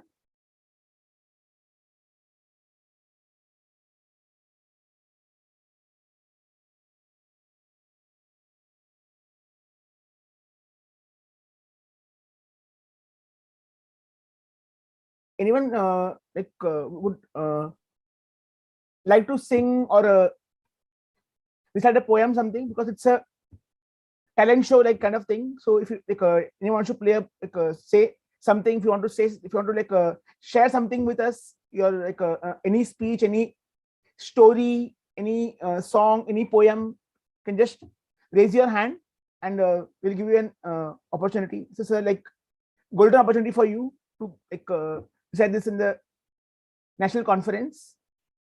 So anyone wants to say something, speak something. Acha, is there anyone who is attending the NC for the first time? Can you raise your hand? Anyone who has attended NC for the first time? Someone raised a hand. Mati. Okay, Mati, can you tell me after joining TISA, how did you feel? Means how did your life change after being part of TISA? So after I joined TISA, then I felt the more on the comfortableness, because previously I was a little bit alone and I get stumbled and I get doubted. So I only get affected with the stammering, the complaints or issues, and I could not face the publics. But when I joined the TISA, then I have I met the people and they had helped me to conduct the SHG meetings, and I also sometimes I was the part in the TISA Toastmaster formats, um, and I also taken the course of the MOOC course from the Sachin sir. So those things which helped me, and also to given the more confidence and the comfortableness to face the public, and I which is every day I'm getting the better the little bit. So this was my the experience from TISA. Nice, Mati. Thank you, Mati. So we have hand raised by Santosh Kamble. Santosh, you can unmute yourself and speak. Yes, Santosh. Yeah. Hello all, I am Santosh Kable calling from Sanpada, Navi Mumbai, and I have been with TISA for the last I think 10 to 12 years. And first I came to know about TISA by our very own Harish Bab. Means fondly I called him Harish Bab because in Goan language Bab is like your guru, like Harish Bab, Harish Usgaonkar. And when I was in Goa, that time we both started Goa chapter, TISA chapter, and after that, around 3 to 4 years after I came here in Thane, Sanpad area, and now I have seen Hari's journey and also TISA journey, and Sachin sir is like my mentor. Basically, I means around 2 3 years I haven't spoke with him, but I'm very much part of TISA. Uh, just let me tell you about myself. I'm Santosh Kamble. I'm working in one company, industrial company, Ever India Limited, as a service delivery manager. And in my field, I used to talk with the customer, with the client, to solve their problems.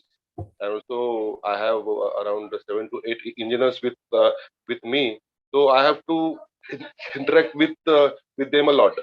So I'm being a stammerer. I'm a covert stammerer, and that covert thing, that overt and covert. Basically, if you are overt stammerer, then you're not going to hide. But in case of covert stammerer, you tend to hide your stammerer so much that sometimes it gets very what do you call, uh, very edgy, like you're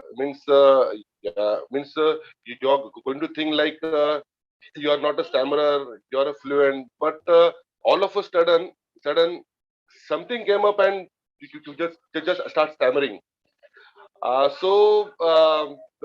Basically, in my case, the stammering is, obviously speaking with the person, with yourself. But to speak, I means we have to communicate. Communication is the key. You have to communicate with the people. You have to communicate with your friend, your colleague, and then you have to move on, because this show has to move on. And basically, we are the stammerer, and means PWS. And in that case, I just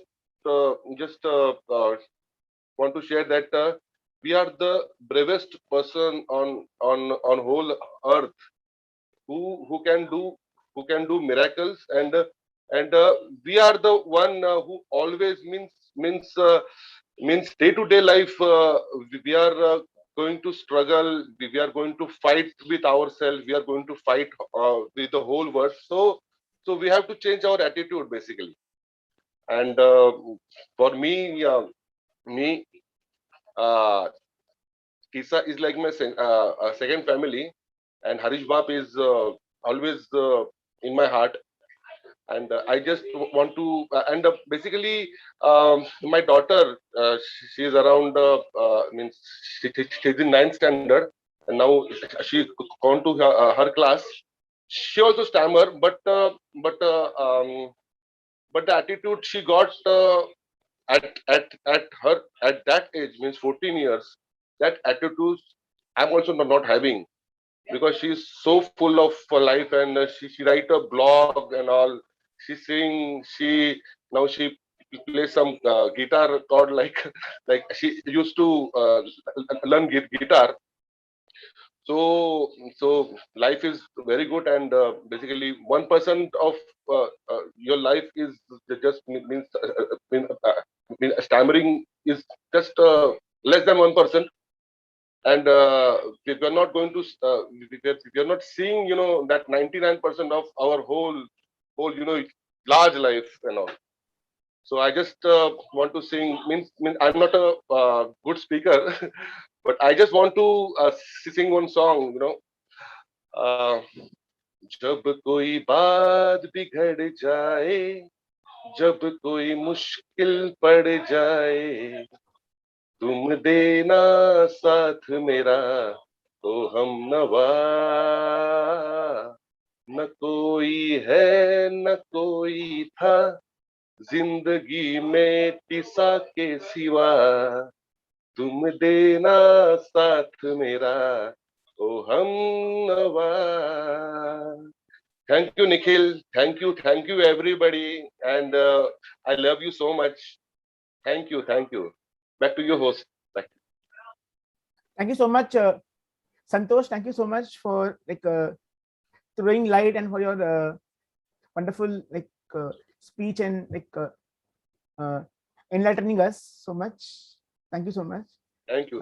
Harish, you want to say about something about Santosh and your association with him? Time will not be enough because we have lot of memories to share.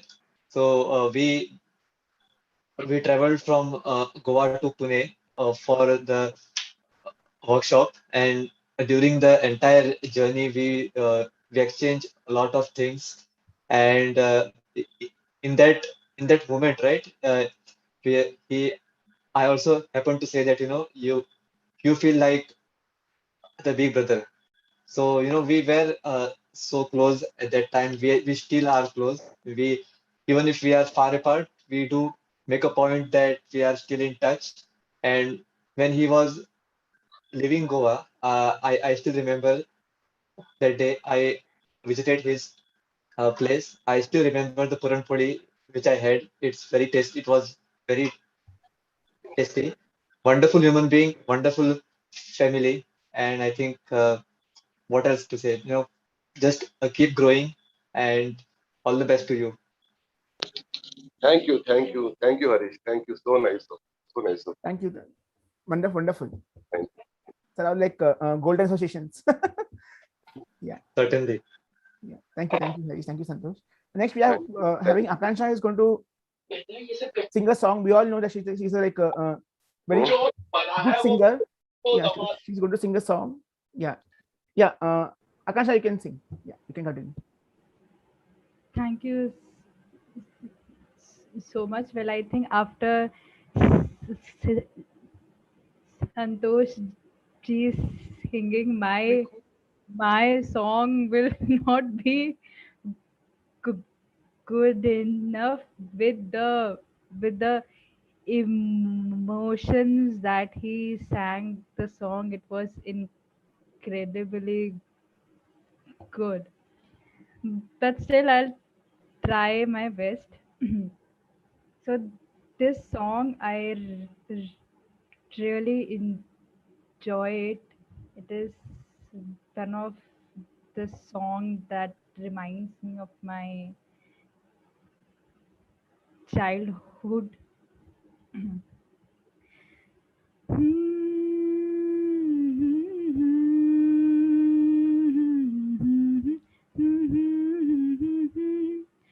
Oh, शाम सवेरे तेरी यादें आती हैं, आके दिल को मेरे यूं तड़पाती हैं। ओ सनम मोहब्बत की कसम।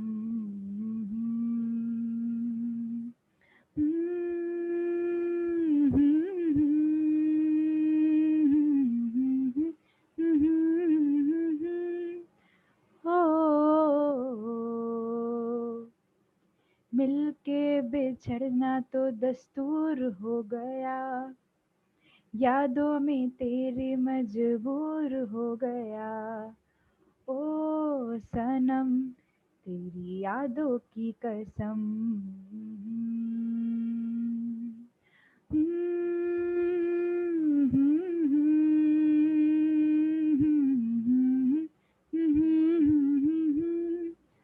हो समझे जमाना के दिल है खिलौना जाना है अब क्या है दिल का लगाना नजरों से अब ना हमको गिराना मर भी गए तो भूल ना जाना आँखों में बसी हो पर दूर हो कहीं दिल के करीब हो ये मुझको है यकीन ओ सनम तेरे प्यार की कसम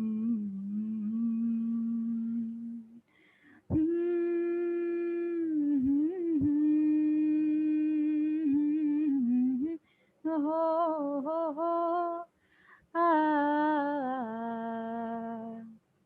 thank you Nice, Akash. Wonderful. Really wonderful. You have a wonderful voice. Yeah.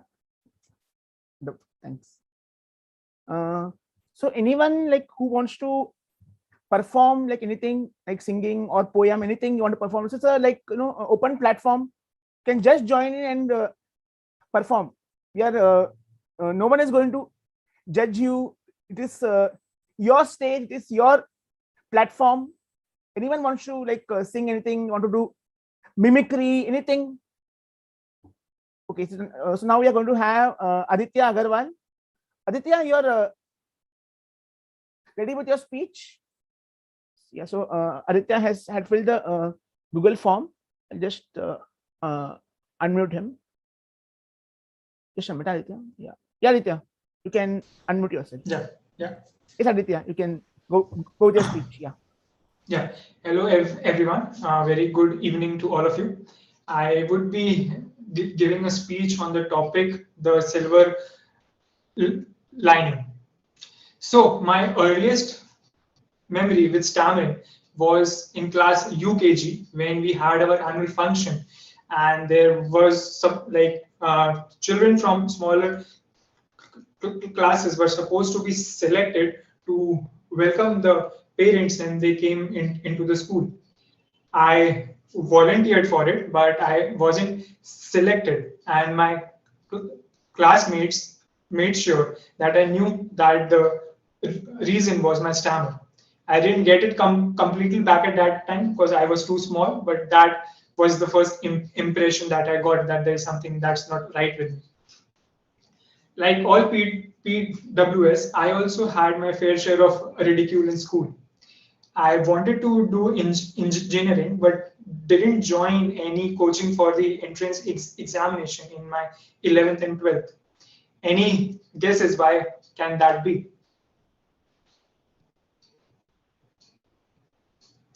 Yeah, so it was simply due to the fact that I didn't want to go to a second place where I had to dodge the possibility of speaking and then being ridiculed.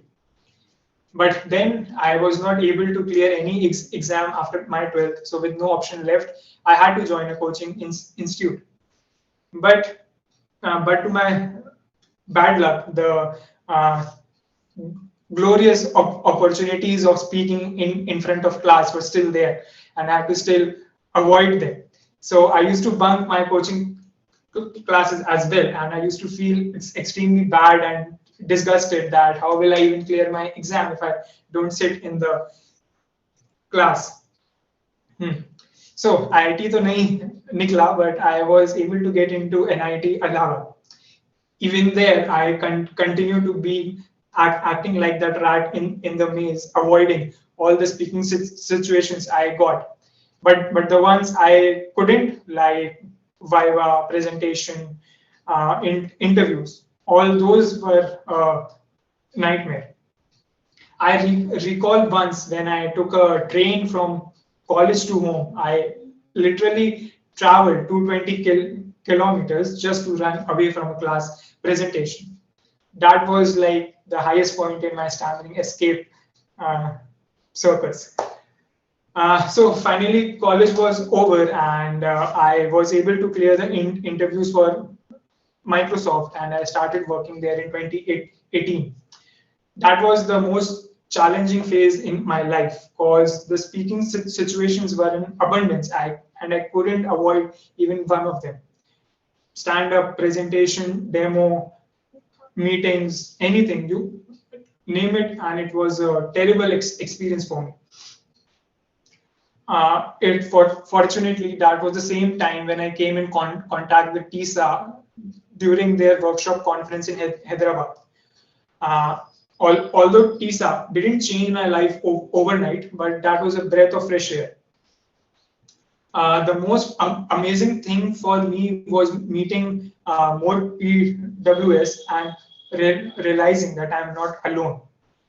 I got a sense of belonging for the first time at TISA.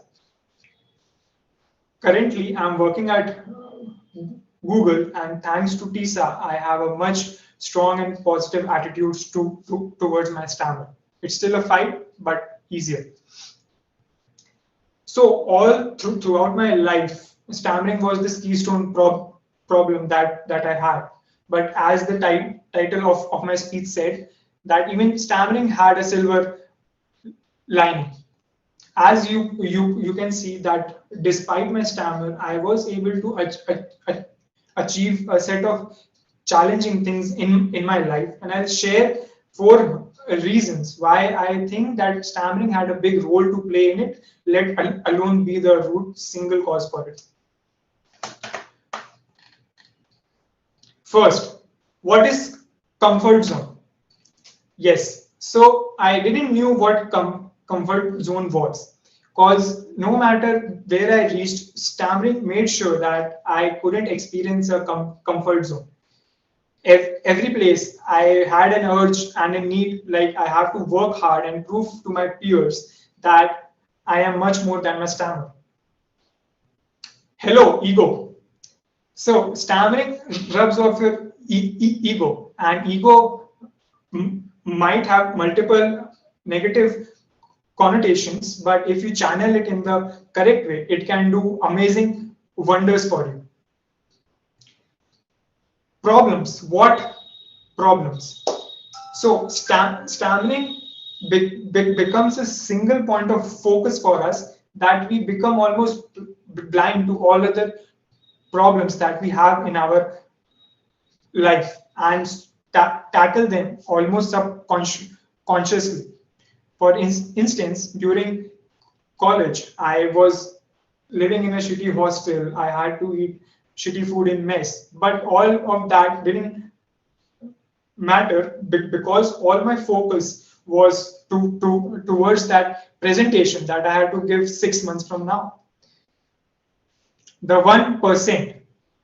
So almost every person on this earth wants to be unique. He wants to be a part of something rare, something niche. And you know what? All of us PWS already have that. We are that 1% who stammer.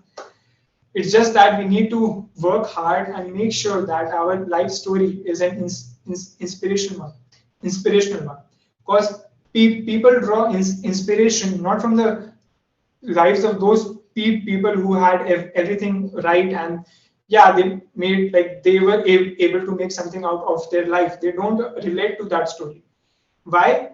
Because every single person on this planet feels that he or she has some problem that he has to face, due to which makes it extremely hard for him to realize his dreams.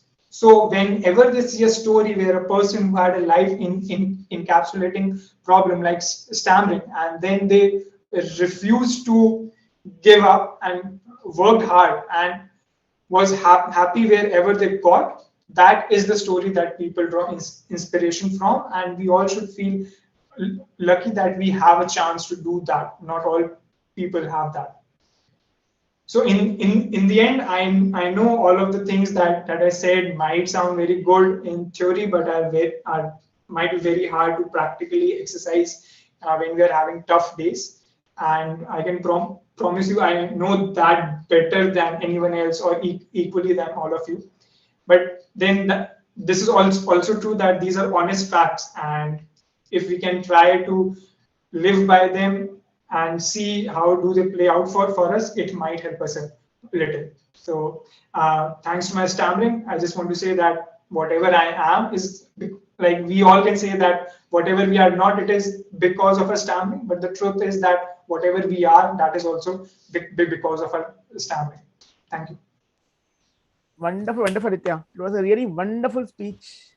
You're given a different perspective to the whole thing. It was a really like awesome delivery, Aditya. Thank you so much, Aditya. Thank you so you. much. Yeah. So, guys, anyone wants to like say something? If you want to give any story, poem, singing, anything, like just feel free to raise your hand. Anyone like wants to like say something or something, like want to give any speech, any story, any extempore speech, anything you have ready with you. If you want to speak something, if you want to like say something, yeah, who had raised your hand? Yeah, Nishil. Yeah, I will unmute it. Yes. Okay. Hi. So I don't Yeah, have a Nishil. speech or something. I'll just share my experience over here a bit. I think this is my 5th or 6th NC. I think I had joined NC back in 2012, and means SSG over here. I am from basically Bangalore, and I'm working in a IT company, Hewlett Packard Enterprise. Coincidentally, I joined SSG or came into contact with the Indian Stammering Association when I just finished engineering. So after that, I didn't know how to apply for a job because I was fully introvert at that period. So HR interviews were always hard, even the technical ones in which you had to answer. So at that time, when the confidence was low, I started looking out for options where I can get some assistance, how to overcome this issue with the speech. And so I got associated with this. So here, using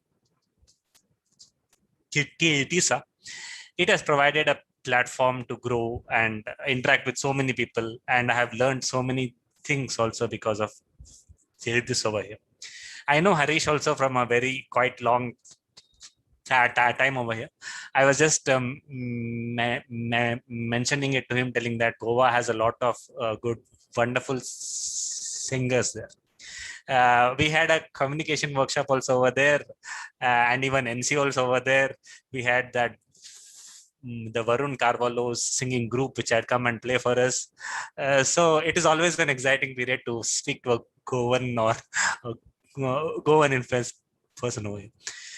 So NCs, I usually attend NCs because the energy that we have in the NC with the people is really amazing. So whenever you think that you're doing okay in your day-to-day activities, as soon as you see people in the NC doing so many amazing things, then you also get that self-confidence in yourself that you can do much more than you're currently performing, maybe at your office, home, extracurricular activities, etc. So it's always a pleasure to be here, and it is wonderful to see you guys performing more. Thank you. Thank you, Nishil. Thank you so much for your wonderful speech about your association with TISA. Yeah, it's always a pleasure to have you, and we have seen in the past so many years that Bangalore City has been doing like good work, and you have been like doing very innovative activities. Yeah. Thank you, Nishil. Anyone wants to like perform anything like singing or a poem or something, or should I sing one song? Okay. Yeah. So let me sing one song for you all. There are like so many like good songs, but I will sing one song. It's like very close to my heart. सुरमई अखियों में नन्हा मुन्ना एक सपना दे जा रे, सुरमई अखियों में नन्हा मुन्ना एक सपना दे जा रे, निंदिया की उड़की पाखी रे, अखियों में आ जा साथी रे, रारी रारम ओ रारी रुम, रारी रारम ओ रारी रुम, सुरमई अखियों में नन्हा मुन्ना एक सपना दे जा रे, निंदिया की उड़ के पाखी रे, अखियों में आ जा साथी रे, रारी रारम ओ रारी रुम, रारी रारम ओ रारी रुम, रात की रत पर जाने वाले, नींद का रस बरसाने वाले, इतना कर ले कि मेरी आंखें भर ले, आंखों में बसता रहे सपना ये हंसता रहे, सुरमई अखियों में नन्हा मुन्ना एक सपना दे जा रे, निंदिया की उड़ की पाखी रे, अखियों में आ जा साथी रे, रारी रारम ओ रारी रुम, रारी रारम ओ रारी रुम. Thank you so much. Guys, anyone else wants to like perform anything? I think Santosh Kamble has raised his hand. Unmute. Yeah. Santosh, Hello. हाँ Santosh. And my daughter Sora, she came from her tuition, and she would like to sing one song, one English song. Sure. I will sing Nothing's Gonna Change My Love for You. Sure, Sora. Yeah. Me boli. If I had to live my life without you near me, the days would all be empty. The nights would seem so long. With you I see forever oh so clearly. I might have been in love before, but it's never been so long. So come with me and share the view. I'll help you see forever too. Hold me now, touch me now. I don't wanna live without you. Nothing's gonna change my love for you. I wanna know by now how much I love you. One thing you can be sure, I'll never ask for more than you will love. Nothing's gonna change my love for you. I wanna know by now how much I love you.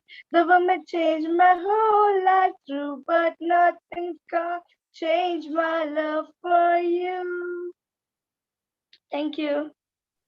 Wow, wonderful. It was awesome. A little bit nervous, but I encourage her to speak. I really did. Yeah. Thank you so much for listening. Thank you, Swara. Thank you, Santoshji. Thank you so much. It was really awesome. Yeah, thanks. Thank you. Anyone else wants to like say something, perform anything? We have 20 minutes time with us, so we'll end the session by 10 p.m. So anyone of you like wants to like say something, any story, any like anything you want to share, or guys, can you all on your video please, so that we can have a like enough interaction. I request you all to on your video. Most of them have like put up their videos. Yeah, everyone please on your video. So I'll do one thing. I'll now pick some random participants, and I'll ask you like to say something. So don't worry at all, because this is your stage, this is your platform, you can say your home. So just feel free to say something. So I will first go to Raghuveer. Raghuveer, let me unmute you.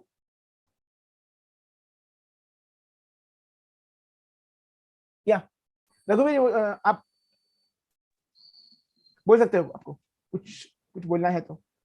Okay, हाँ, आवाज आ रही है Nikhil sir मेरी? हाँ, बिल्कुल रघु, बोलिए। Okay, क्या बोलूं, क्योंकि मैं अभी बिल्कुल अभी ज्वाइन हुआ हूँ, और मुझे आज पता चला था आज एनसी स्टार्ट हो रहा है, तो मैं सुबह का थोड़ा दूसरे कामों में बिजी था, तो और अभी थोड़ी देर पहले मैंने ज्वाइन किया है, तो पता नहीं है कि मुझे क्या बोलना है। बाकी हाँ, थोड़ा सा अपने बारे में मैं बता देता हूँ। मेरा नाम रघुवीर सिंह ठाकुर है। मैं मध्य प्रदेश के भोपाल का रहने वाला हूँ। जैसे मेरा शहर भोपाल के पास में है, सीहोर जिले में, और मैंने टीसा ज्वाइन किया था 2019 में, जब भोपाल में एनसी हुआ था। तो बहुत कुछ सीखने को मिला टीसा से, टीसा के जो मेंबर हैं उनसे, अमित सर से, सचिन सर से। तो मतलब हाँ, ये कह सकते हैं कि स्टैमरिंग के बारे में मुझे समझना मिला, बहुत कुछ जाना, और बहुत अच्छे दोस्त बने। ये है अभी तो थोड़ा मेरे पास बोलने के लिए सर, निखिल सर। बढ़िया रघुवीर, बहुत बढ़िया। अपने बहुत बढ़िया, आपने बहुत बढ़िया आपने इंट्रो दिया। एंड दिस इज आपकी ये फर्स्ट एनसी है, फिर भी आपने इतना कॉन्फिडेंस दिखाया है, बहुत ही तारीफ के काबिल है। Thank you. निखिल सर, ये हाँ, मेरा तीसरा एनसी है। पहला वाला भोपाल एनसी था, 2019 वाला। ओके रघुवीर, बहुत बहुत शुक्रिया आपका। I think Shala wants to present a small PPT. Yeah, Shala, we can do it. Let me unmute you, and I'll make you the co-host also. Okay, thank you, Nikhil. Actually, I am not prepared well. I just made a small PPT right now, so I'll present. Okay, so I am sharing my screen. I hope it is visible to everyone. Yes. Okay. Yes, Shala. So, so in our life, many times we are tense, अरे मैं यार late हो गया हूँ, मैं वो काम के नहीं कर पा रहा हूँ, we are into too much tension, मेरी जॉब नहीं के लग पा रही है, तो वो जो मेरा फ्रेंड है कि 2 साल से जॉब कर रहा है, उसकी मैरिज हो गई, ये हो गया, तो हम बहुत सारे टेंशन पाल के रखते हैं। But why? क्यों? Every one is running at their own pace, no one is early, no one is late, everyone is on time, we are on time. So just follow the path, because you are on time. So on this I want to say, better late than never. We all know a journey of 1,000 miles begins with a single step. So you have to take one step. If your destination is there, you want to go there, so you have to take the first step. First step is the most challenging task in our life. Let's take an example. मैं अपना ही example लेता हूँ. I want to have a good physique, good body. तो मैंने अभी के last month ही मैंने gym join किया मैंने. तो फर्स्ट डे के बाद मेरी बॉडी में इतना ज्यादा पेन हुआ, जो मीन्स जो ऑब्वियस जब भी था कि डिले ऑनसेट मसल के सोनस की DOMS. तो बट मेरे पास 2 ऑप्शन थे. मम्मी ने कहा कि चलो कि जा मत, इतना ज्यादा कि दर्द हो रहा है क्यों, मतलब टेंशन के ले रहा है, तो कौन सा मोटा है, ये है वो है. But I said no, I want to move ahead. This is my first step, and if I can take this pain, I can reach at my desired level. So first step is the most challenging and difficult step. So on this, I want to say, just keep moving. One quote I can normally just say at every time: try, but not try, but not cry. Just keep moving, keep trying. So on the next, how can we eat an elephant? Maybe we are all aware of this quote. So this picture is quite self-explanatory. How can we eat an elephant? One bite at a time. Hey, I am not saying to you actually eat an elephant. It's metaphorically.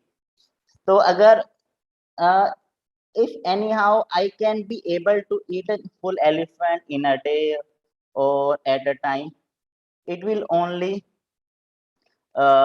give us some trouble in our stomach or in the body. अगर हम जबरदस्ती भी ईट कर लेते हैं तो तब भी कुछ फायदा नहीं होने का.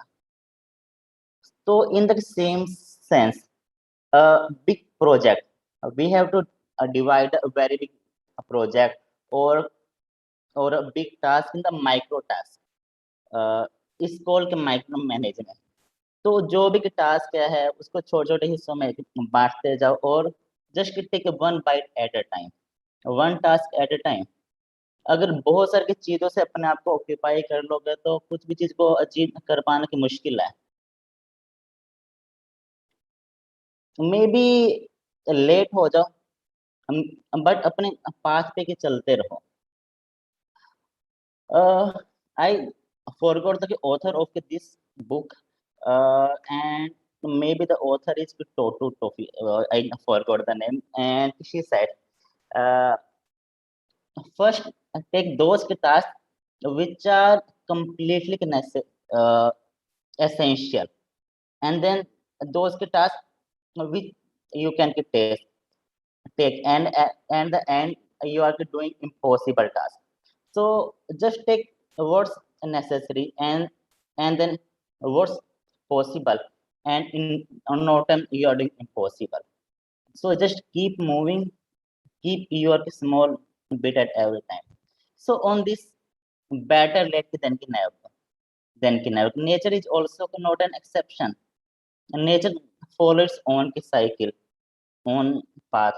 So on this, I want to present a small video.